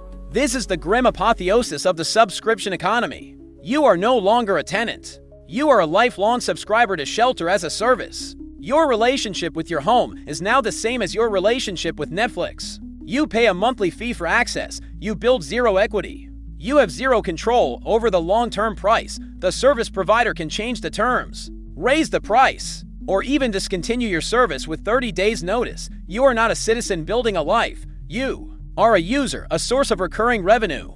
Your rent is no longer a payment toward a place of your own, but a permanent subscription to someone else's mortgage payment, to someone else's retirement fund. Let's trace the creation of this new socioeconomic class. Cause: the combined systemic pressures of skyrocketing rent, stagnant wages, the financialization of housing, and algorithmic price setting made the act of saving for and successfully purchasing a home a mathematical and practical impossibility for a vast and growing portion of the population. Effect: an entire generation of young and middle-aged adults began to abandon the pursuit of home ownership, not as a lifestyle choice, but as a pragmatic surrender to a market from which they felt permanently locked out. Consequence: the forever renter emerged as a new, permanent economic class, fundamentally rupturing the traditional social contract. The dream of ownership and equity building was replaced with the grim reality of being a lifelong subscriber to a corporate landlord's asset portfolio, with no long-term stability and no viable path to financial independence. By 2022, the psychological shift was undeniable. Polls began to show for the first time that a majority of renters under the age of 35 doubted they would ever be able to afford a home. The dream was dead. And what rises from the ashes of a dead dream? Resentment, anger. A generation of people who feel like they followed all the rules of a game, only to find out at the last minute that the game was rigged from the very beginning. The system had reached a state of peak extraction, peak efficiency, and peak arrogance. And that is always the moment, right before the fall, when people finally start to fight back. The machine was perfect, the system was humming, the forever renter was the sad, profitable output. From the sterile, data-filled boardrooms of the private equity firms and the tech companies, it must have looked like victory, a complete and total conquest of the housing market. But they made one critical miscalculation. They forgot that when you inflict the same kind of pain on millions of people at the exact same time, they start to compare notes, and when their stories all sound the same, it stops being a collection of personal tragedies and starts looking like a pattern, and patterns, my friends, attract journalists. For years, we had all been collectively gaslight. The rent explosion was blamed on a cocktail of vague, impersonal forces. It was inflation. It was the pandemic. It was supply chain issues. It was a housing shortage. It was always the invisible hand of the market, a force as natural and uncontrollable as the weather. You can't get mad at the weather, you just have to endure it. But a handful of reporters, armed with notebooks, laptops, and a righteous sense of fury, looked at the storm and decided to check if someone, somewhere, was secretly controlling the clouds. The breakthrough came from ProPublica, a non-profit investigative newsroom that specializes in digging into the kind of complex, infuriating stories that require months of painstaking work to unravel. They started with a simple premise: this doesn't feel random. The sheer, synchronized lockstep of the rent hikes in cities as different as Nashville and Seattle felt coordinated. It felt unnatural. So they started digging. They filed public records requests, they scraped rental data, they interviewed tenants, academics, and crucially, disgruntled former employees of the big property management firms. And they started following the trail. The investigation was a masterclass in connecting the dots. They looked at the corporate filings of the biggest landlords in the country, companies like Greystar, Trammell Crow, and Essex Property Trust. And they noticed that these supposed competitors, all of whom publicly claimed to set their prices independently, had one weird thing in common. They were all paying millions of dollars a year to the same obscure software vendor from Richardson, Texas, a company named RealPage. And the name of the product that kept showing up on the receipts, YieldStar. This was the aha moment. This was the key that unlocked the entire conspiracy. The reporters realized that the smoky backroom wasn't a room at all. It was a server. The collusion wasn't happening in person. It was being mediated through a piece of software. The article they published in October 2022 with the bombshell headline "Rent Going Up.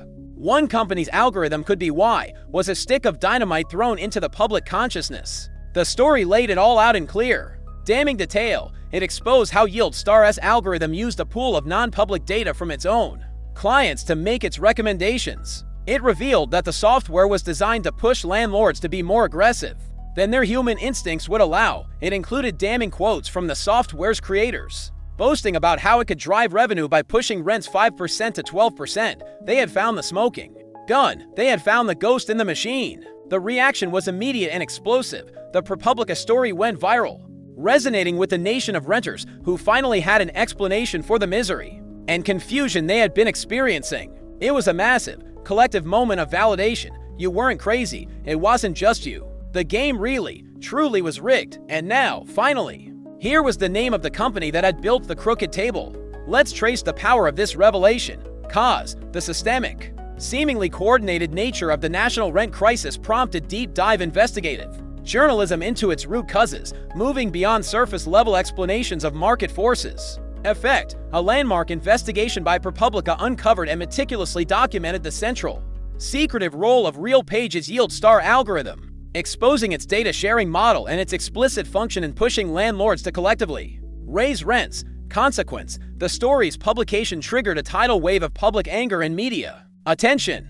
It shattered the invisible hand narrative and focused the blame on a specific piece of technology and a specific set of corporate actors, providing the clear target that was needed to catalyze legal and political action. This is why investigative journalism is essential. In a world of black box algorithms and complex financial instruments, it's easy to commit crimes that are nearly invisible. The greatest trick the devil ever pulled was convincing the world he was just a market fluctuation.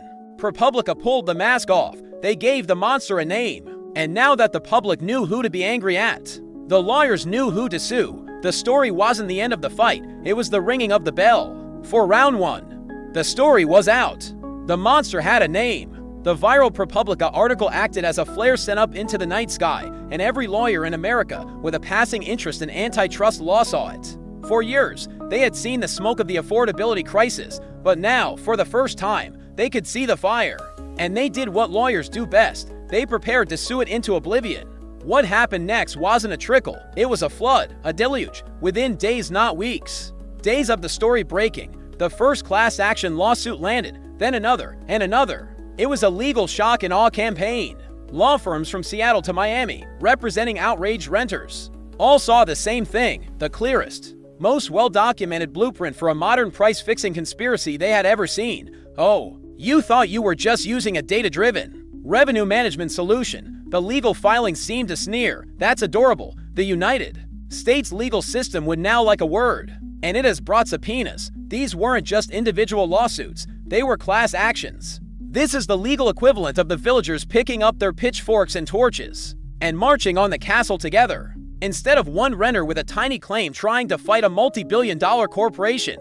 A class action lawsuit bundles together the claims of thousands, or even millions, of people who were all harmed in the same way. It's the only tool that gives the little guy a fighting chance against a corporate giant. And in this case, the class was potentially every single person who had rented an apartment from a landlord. Using this software, the core legal argument was beautiful in its simplicity. It alleged that RealPage and its cabal of corporate landlord clients had violated the Sherman Antitrust Act of 1890, a law originally designed to break up railroad and oil monopolies. The lawyers argued that this wasn't some new, unknowable crime committed by a mysterious AI.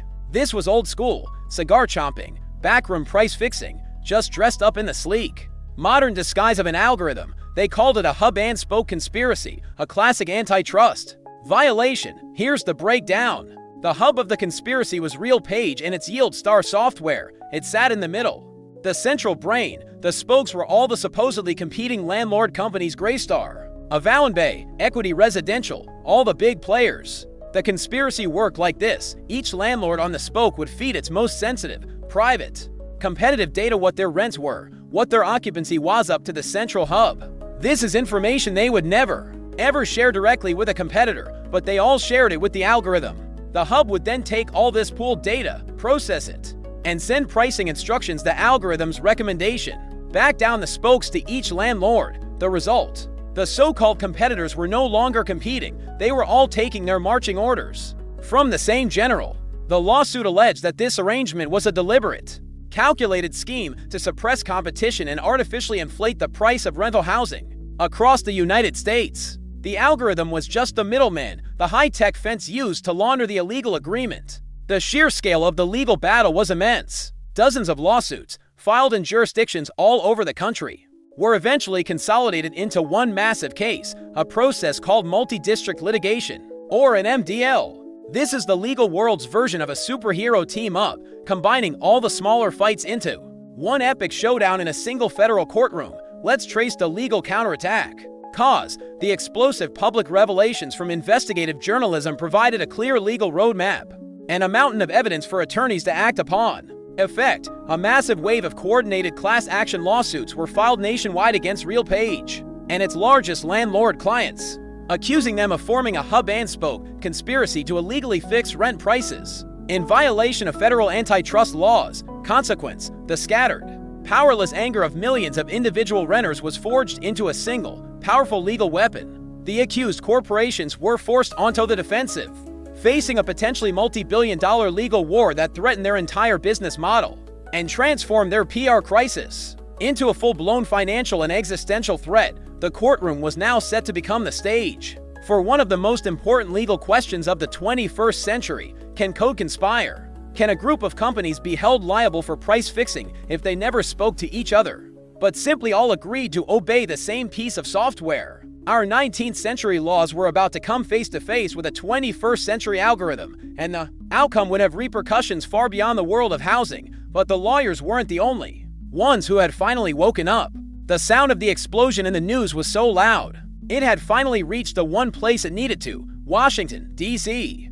The public was furious. The lawyers were circling. The lawsuits were piling up like cordwood.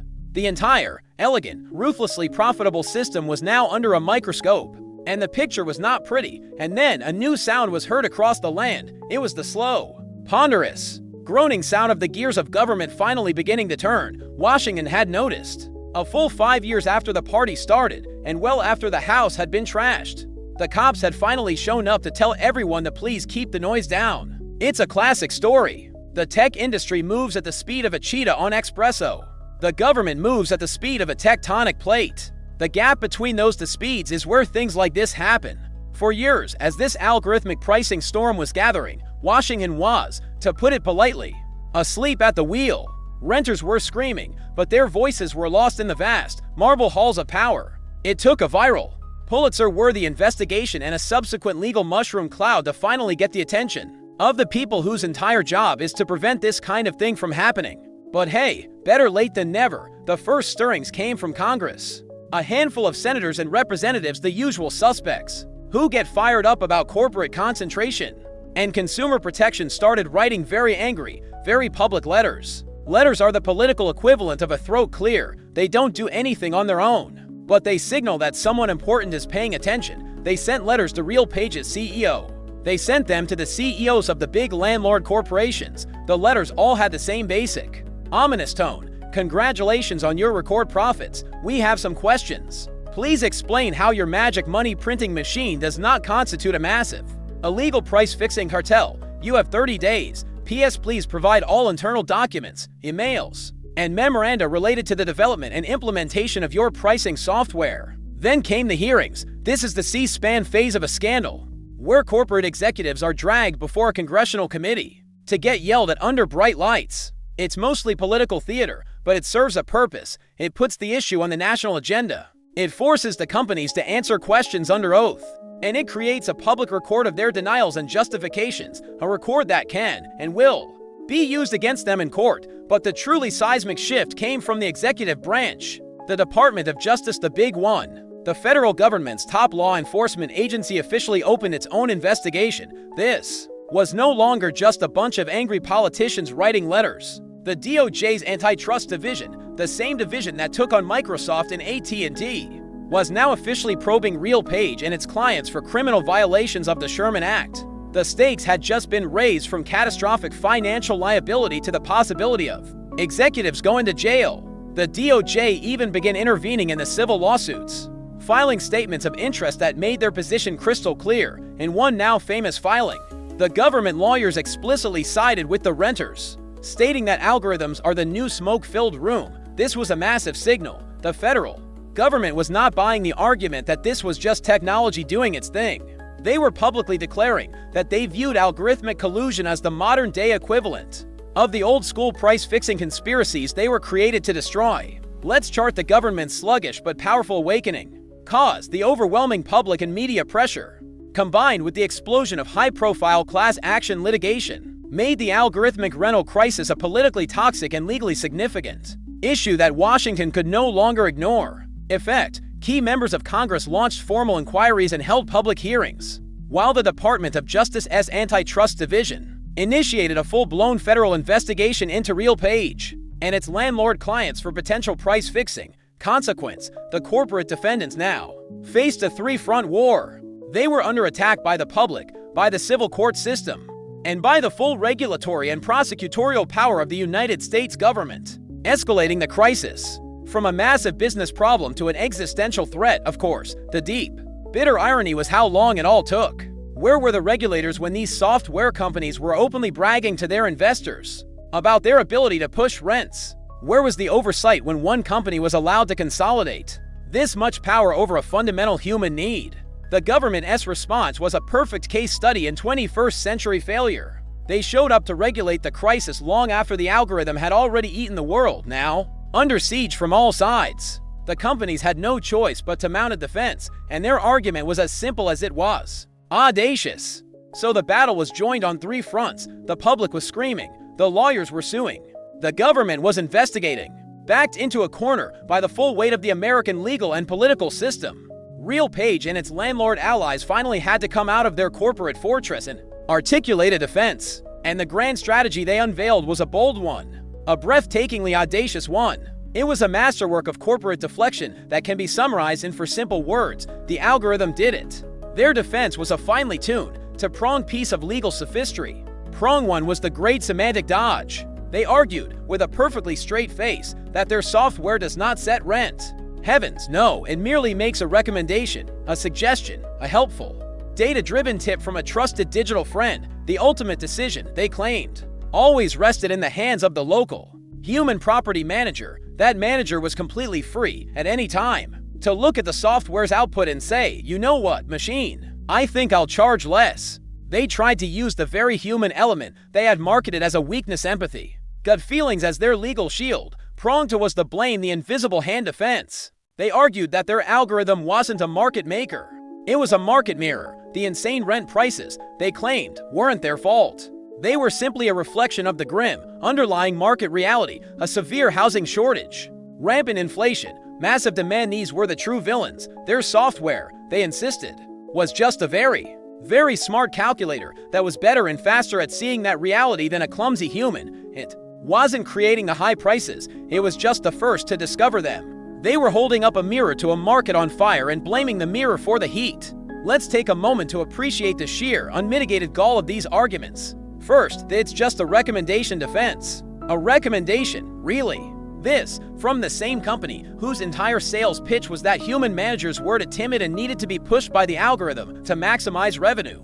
This defense conveniently ignored the mountains of evidence that any property manager who dared to defy the algorithm's recommendation and charge a lower rent often had to fill out special paperwork and formally justify their decision to their corporate Overlords, that doesn't sound like a friendly suggestion. That sounds like a command from on high, wrapped in the polite language of a memo.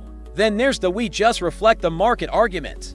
This is the more insidious of the two. You cannot claim to be a neutral mirror of the market when you are the primary tool used by all the biggest players in that market. You cannot claim to be passively observing reality when you have created a private club where all those players secretly share their non-public data with you, and you in turn tell them all how to price their products in unison. At that point, you are no longer a mirror. You are a projector. You are beaming a new, more expensive reality into existence and then claiming you were the first to notice it. The final, glittering cherry on top of this sundae of absurdity was their public relations claim that the software was actually good for renters. Yes, you heard that right. They argued that by finding the correct price, the software helped prevent landlords from overpricing their units and letting them sit vacant, which would ultimately hurt housing supply. It was a galaxy brain take of such epic proportions that it defied parody. They were essentially arguing that the system designed to squeeze every last penny from you was, in fact, a benevolent act of public service.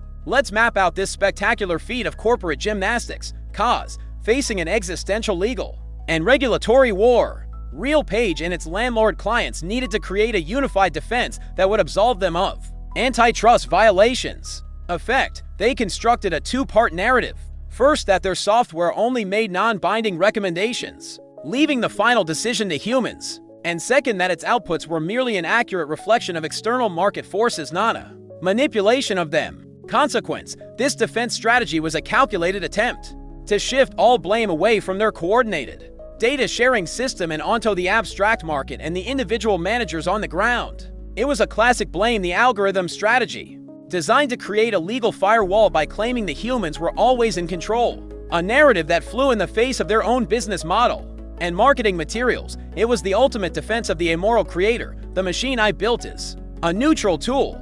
I cannot be held responsible for the fact that it was used for the exact, profitable, and destructive purpose that I explicitly designed and marketed it for. The battle lines were drawn.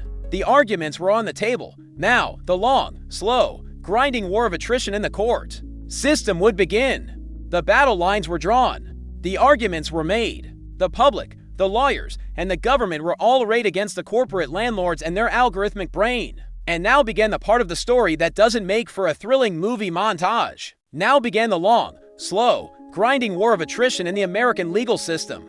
A system that measures progress in years, not days. A system where victory is often determined not by who is right, but by who has the deeper pockets to pay the legal bills for a decade. Don't hold your breath. In these massive, multi-front legal wars, the first thing that often happens is that some of the weaker players on the defensive line start to break. Not every landlord company had the stomach or the balance sheet to fight a multi-year war against the Department of Justice in a class action suit representing millions of angry renters. So, some of the smaller fish, the regional property giants, decided to cut their losses. They started to settle. On the surface, it looked like a victory. The headlines would read, "Major landlord settles price-fixing lawsuit for $15 million. It sounded like accountability. It felt like justice. The company would agree to pay a sum of money into a fund that would eventually be distributed to the affected tenants. They would often agree to stop using the specific revenue management software in question. The plaintiff's lawyers would issue a triumphant press release. For a moment, it seemed like the good guys were winning. But then, you look a little closer. You pull out a calculator, and you realize that what looks like a punishment is actually just a rounding error. It is a slap on the wrist, so gentle it is more like a friendly pat on the back. Let's do the cynical math. Imagine a property management company that owns 30,000 apartments. By using the algorithm for 5 years, they were able to optimize their revenue, pushing rents, let's say, an average of 10% higher than they would have otherwise, a conservative 10% on a $2,000 average. Rent is an extra $100 per month per unit. That's $6 million in extra revenue per month. That's over $70 million a year, over 5 years. That's more than $350 million in additional algorithm juice profit. Now, they settle the massive laws. Youth that exposed this scheme for a one-time payment of $15 million. Is that a punishment? Or is that just a modest, pre-calculated, tax-deductible cost of doing business? They allegedly broke the law, made an extra $350 million, and then paid a 4% commission back to the society they wronged from a purely cold-blooded Shareholder-driven perspective. That is a phenomenal return on investment. It's like robbing a bank of $1 million and getting a $50 fine. You'd do it again. You'd be a fool not to. This is the grim reality of corporate justice. The penalties are often completely untethered from the scale of the alleged crime. The fines don't deter the behavior, they just price it. They turn a crime into a business expense. The system doesn't teach the corporation that price fixing is wrong. It teaches them to budget for the inevitable settlement. Let's trace this frustrating dynamic. Cause: the overwhelming legal, financial, and reputational pressure of the multi-front war prompted some of the landlord defendants to break ranks and seek early individual settlements in the class action lawsuits. Effect: these companies agreed to pay what seemed on the surface to be large financial penalties and to cease using the controversial software, allowing them to exit the litigation and creating the public perception of accountability. Consequence, however, when these settlement figures were compared to the hundreds of millions of dollars in excess profits the companies had likely generated over years of using the algorithm, the fines were revealed to be minuscule. They function not as a true punishment or deterrent, but as a minor predictable cost of doing business, reinforcing a deeply cynical model, where the penalties for market manipulation are just a small acceptable tax on enormous ill-gotten gains. The whole spectacle felt less like a genuine attempt at justice and more like a carefully choreographed performance for the public. The corporation gets to release a statement saying they deny all wrongdoing, but are pleased to put this matter behind them. The lawyers get their fees. The tenants who were overcharged by thousands of dollars over the years might, after a year of paperwork, eventually receive a check for $87, and nothing fundamentally changes. The system that incentivized the behavior in the first place remains perfectly intact. The slap on the wrist heals, but the market itself remains broken. And even if you took the algorithm away tomorrow, the damage it had already done was permanent. So the lawyers fought, the government investigated. A few companies paid some laughably small fines that they probably categorize under marketing expenses. It was all very dramatic, but it all missed the single most important and devastating point. The fight was about holding the arsonist accountable, but it did nothing to put out the fire. In fact, the fire had already burned the whole village to the ground. The damage was done, and it was permanent. This is the concept of market lock-in. It's a fancy term for a simple, brutal truth. You can't unscramble an egg. The single greatest, most destructive achievement of the yield star algorithm and its ilk was that it violently, artificially, and permanently reset the price of housing in America. It took what would have been a decade of slow, agonizing rent growth and compressed it into an 18-month explosion. It didn't just raise the bar, it launched the bar into low Earth orbit. And you can't just bring it back down. Prices, especially for something as fundamental as housing, have a quality that economists call stickiness. They are sticky on the way down. Once a landlord has successfully rented a 2-bedroom apartment for $2,800 a month, the idea of ever renting it for its old price of $2,100 feels like setting money on fire. The new, inflated price becomes the new psychological baseline. It becomes the new comp for the building next door. The entire foundation of the market was dynamited and rebuilt on much, much higher ground. Even if the government had swooped in and banned the algorithm nationwide tomorrow, it wouldn't have mattered. The high prices were already locked in. Leases had been signed at these new, astronomical rates. Property taxes for the buildings had been reassessed based on their new, higher rental incomes, which meant the landlord's own costs had gone up, giving them an excuse to never bring the rents back down. The software had shown them what was possible. It had proven that the market could bear this new, excruciating level of pain. The genie of price discovery was out of the bottle, and it was never going back in. This is why the news reports that started trickling out in late 2023 and 2024 felt like such a profound, infuriating insult. You'd see a headline from a cheerful news anchor: "Good news for renters. Rent prices in Phoenix have finally cooled off, falling 2% over the last year. Oh, thank heavens. A 2% discount on a catastrophe. Let's all celebrate." It's like being pushed off a 50-story building, and on your way down, someone yells, "Good news. We've slowed your rate of descent by 2%. It's a meaningless gesture in the face of the larger, irreversible disaster. A market where rent falls by 2% is still a market that is 40% more expensive than it was 3 years ago. The new, algorithmically created price ceiling had become the new, permanent floor. The backlash, the lawsuits, the investigations, they may have stopped the rocket from accelerating further, but they did nothing to reverse its trajectory. We were all just stuck in this new, unaffordable orbit. Let's trace the permanence of the damage caused over a period of several years. The widespread use of pricing algorithms successfully engineered a rapid and historically unprecedented rent bubble, fundamentally resetting price expectations for landlords and tenants across the entire market. Effect, even after the software's role was exposed and challenged in court, these new, artificially high prices became sticky. They established a new, much higher baseline that became the starting point for all future transactions. As new leases were signed and property values were recalibrated to these inflated levels. Consequence, the financial damage of the price explosion became permanently locked in. Subsequent market corrections or periods of slowing growth were trivial compared to the initial hikes, leaving society with a systemically and permanently less affordable housing market. The catastrophe had become the new normal. The algorithm was a rogue demolition crew. It came in, blasted the foundation of affordability to smithereens in a few short years, and then the lawsuits forced it to pack up its tools and leave the site. But the building was still a pile of rubble. The financial architecture of a generation's life was a ruin, and we were all told to be grateful that the explosions had finally stopped. Even as we were forced to try and build a life in the wreckage, the numbers on the spreadsheet were permanent, and the cost, measured in human lives, was just beginning to be calculated. For 20 dissections, we've lived in the world of the abstract. We've talked about algorithms and assets, corporations and class actions, market dynamics and multi-district litigation. We've looked at the blueprints of the machine, but a machine that big, that powerful, that hungry, it doesn't just run on data and capital. It runs on a fuel source, and that fuel is human lives. So let's put the spreadsheets and the legal filings aside for a minute. Let's zoom in past the 30,000-foot view and talk about what this all actually looked like on the ground, in the quiet, desperate moments of a Tuesday night. Let's talk about the human cost. This wasn't just a number on a lease. It was a wrecking ball swung into the delicate architecture of people's lives. It was the family in a suburb of Atlanta who had lived in the same rented house for 8 years. Their kids went to the local school. They knew their neighbors. It was their home. Then the house was bought by a faceless private equity firm from New York. A few months later, the renewal notice arrived. A 60% rent increase. Not a negotiation, a command.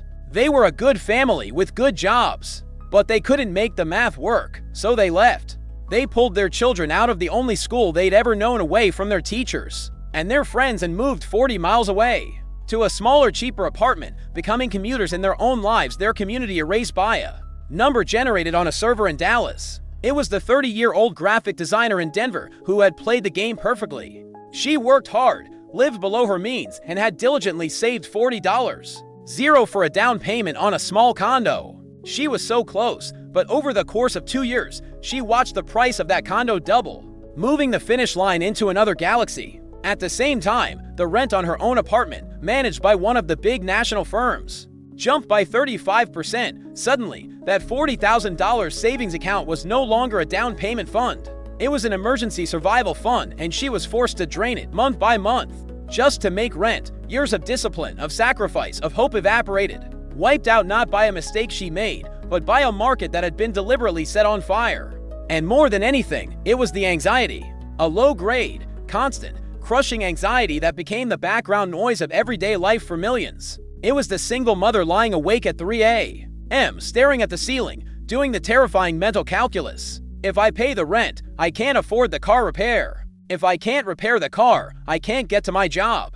If I lose my job, I lose the apartment. It was the constant, gnawing fear of the next rent increase, the next automated email that could detonate your life. Housing insecurity stopped being a temporary crisis and became a permanent psychological condition, a state of living with a gun permanently pointed at your head. This is the direct, human translation of revenue optimization, cause, the new, permanently and systemically unaffordable housing market, engineered by the forces of algorithmic pricing and institutional finance, became the inescapable daily reality for millions of families. Effect: this cold economic reality translated directly into a tidal wave of tangible widespread human suffering, manifesting as forced relocations and community displacement, the complete erasure of personal and generational savings, and a public health crisis of chronic stress and anxiety. Consequence: the housing crisis was revealed to be not just an economic problem, but a profound social catastrophe. It inflicted deep, lasting trauma on a generational scale, fraying the fabric of communities, delaying critical life milestones, and creating a society defined by instability and fear. Local food banks started reporting a horrifying new trend: a surge in clients who were middle class, held full-time jobs, and sometimes even had advanced degrees. They weren't unemployed. They were just broke, completely and totally broke. Because after they paid their algorithmically determined rent, there was simply nothing left. The great sin of the modern economy is abstraction. It is the ability for an executive in a skyscraper to sign a piece of paper, or for a programmer to write a few lines of code, and for that act to ruin 1,000 lives 1,000 miles away without ever having to see a single face or hear a single story. They only see the number, and the number, for them, was always going up. So, faced with the undeniable evidence of this human carnage, how did the architects of the system respond? Did they see the error of their ways? Did they offer a shred of remorse? Don't be ridiculous.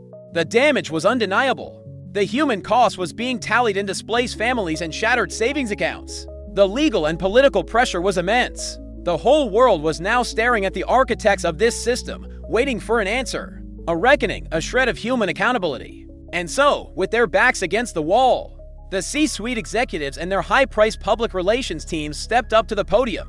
They cleared their throats, looked into the camera with their most sincere, media-trained eyes, and delivered a coordinated, breathtaking masterclass in the art of the non-apology. It was a symphony of deflection, a ballet of blame shifting.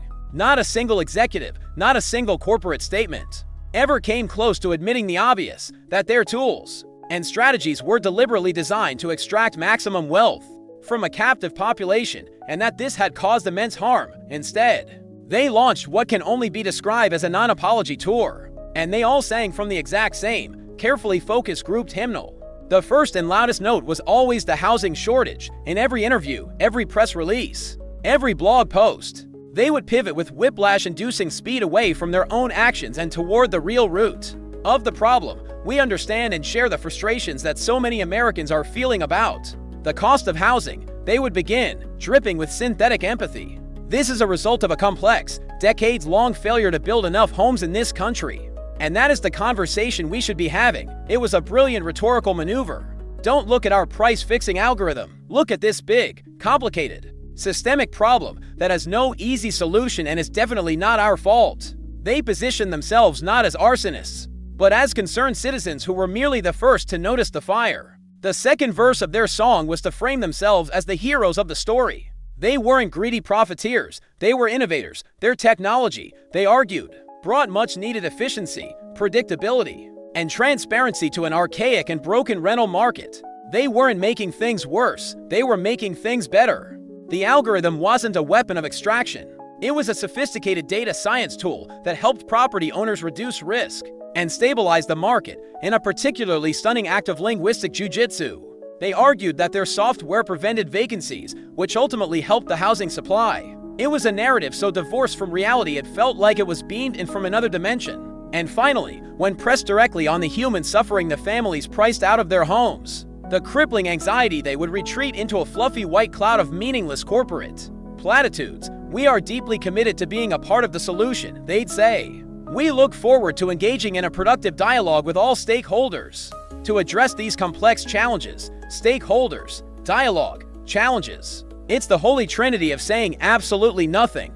These phrases are corporate chloroform, designed to put an audience to sleep before they can ask a follow-up question. What was most deafening, of course, was what was never said. There was no apology, no admission that their business model relied on suppressing competition, no acknowledgement that pooling their clients' private data to inform prices across a market might be, a little sketchy. There was not 1 ounce of remorse. In a lengthy public statement, the CEO of RealPage managed to use the word innovation 7 times. But the words sorry, regret, or we messed up were conspicuously absent. Let's map this masterpiece of evasion. Cause: facing a catastrophic collapse of public trust and a multi-front legal war. The implicated companies were forced to launch a major public relations campaign to defend their actions and salvage their reputations. Effect: they executed a classic non-apology strategy, releasing a flood of carefully worded statements that aggressively deflected all blame for rent hikes onto the pre-existing housing shortage,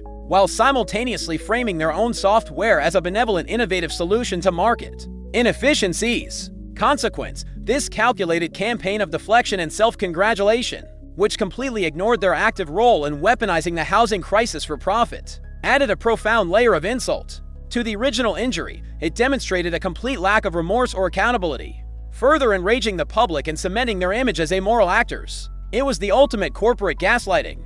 They lit a match, poured gasoline on a raging fire, sold tickets to the inferno, and then issued a press release expressing their deep concern about the rising global temperature. It was a performance of such deep and abiding cynicism that it almost commanded respect. They weren't just denying the crime, they were trying to win an award for it. And so, we arrive at the end of our story, in the unsettled dust of the new reality. The lawsuits are still crawling through the federal court system, a slow-motion war of 1,000 paper cuts that will take years to resolve.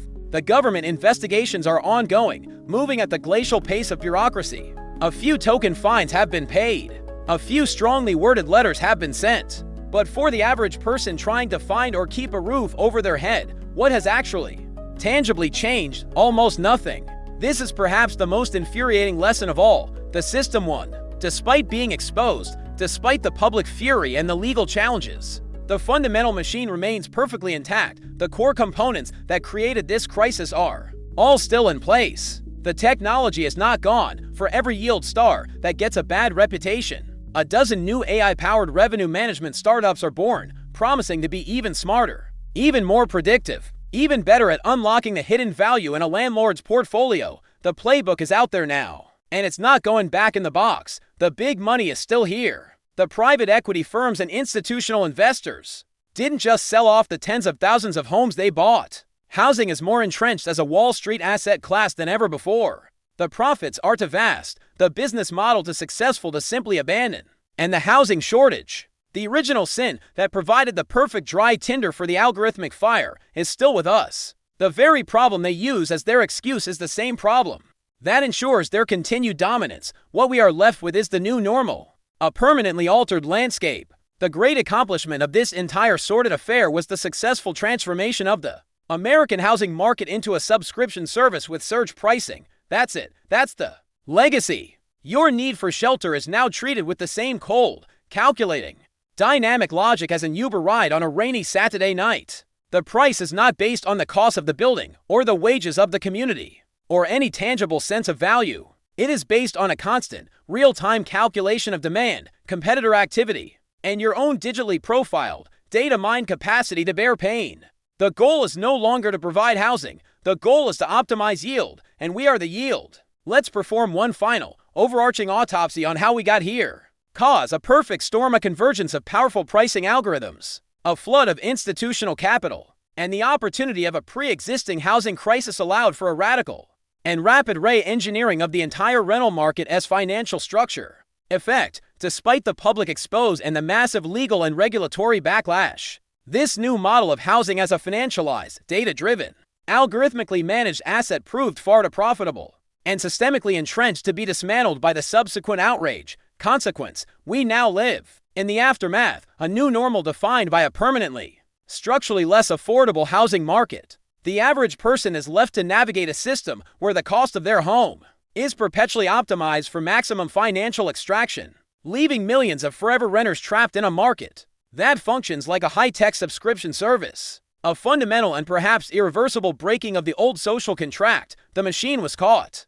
Yes, but it was never truly shut down. It's still running, quieter now, perhaps using different brand names, but it's still there. And so we are all left with the same, gnawing, unsettling question every time a lease renewal notice slides under the door or lands in our inbox. Is this price real? Is this the market? Or is this just the algorithm's turn to make a bid on my life? And that's the story of how our homes became just another line of code in a global portfolio, designed to make a very rich person even richer. So please, do not take this highly dramatized 25,000-word rant as actionable financial or legal advice, even though it was probably more entertaining than reading the 47-page and user license agreement for your landlord's payment portal. It's a complicated world out there, and while we've tried to simplify this one corner of it, the reality is a messy, ongoing fight. If there's another modern mess, another infuriating piece of corporate fine print, or another tech bro fever dream gone catastrophically wrong that you think needs the simplified,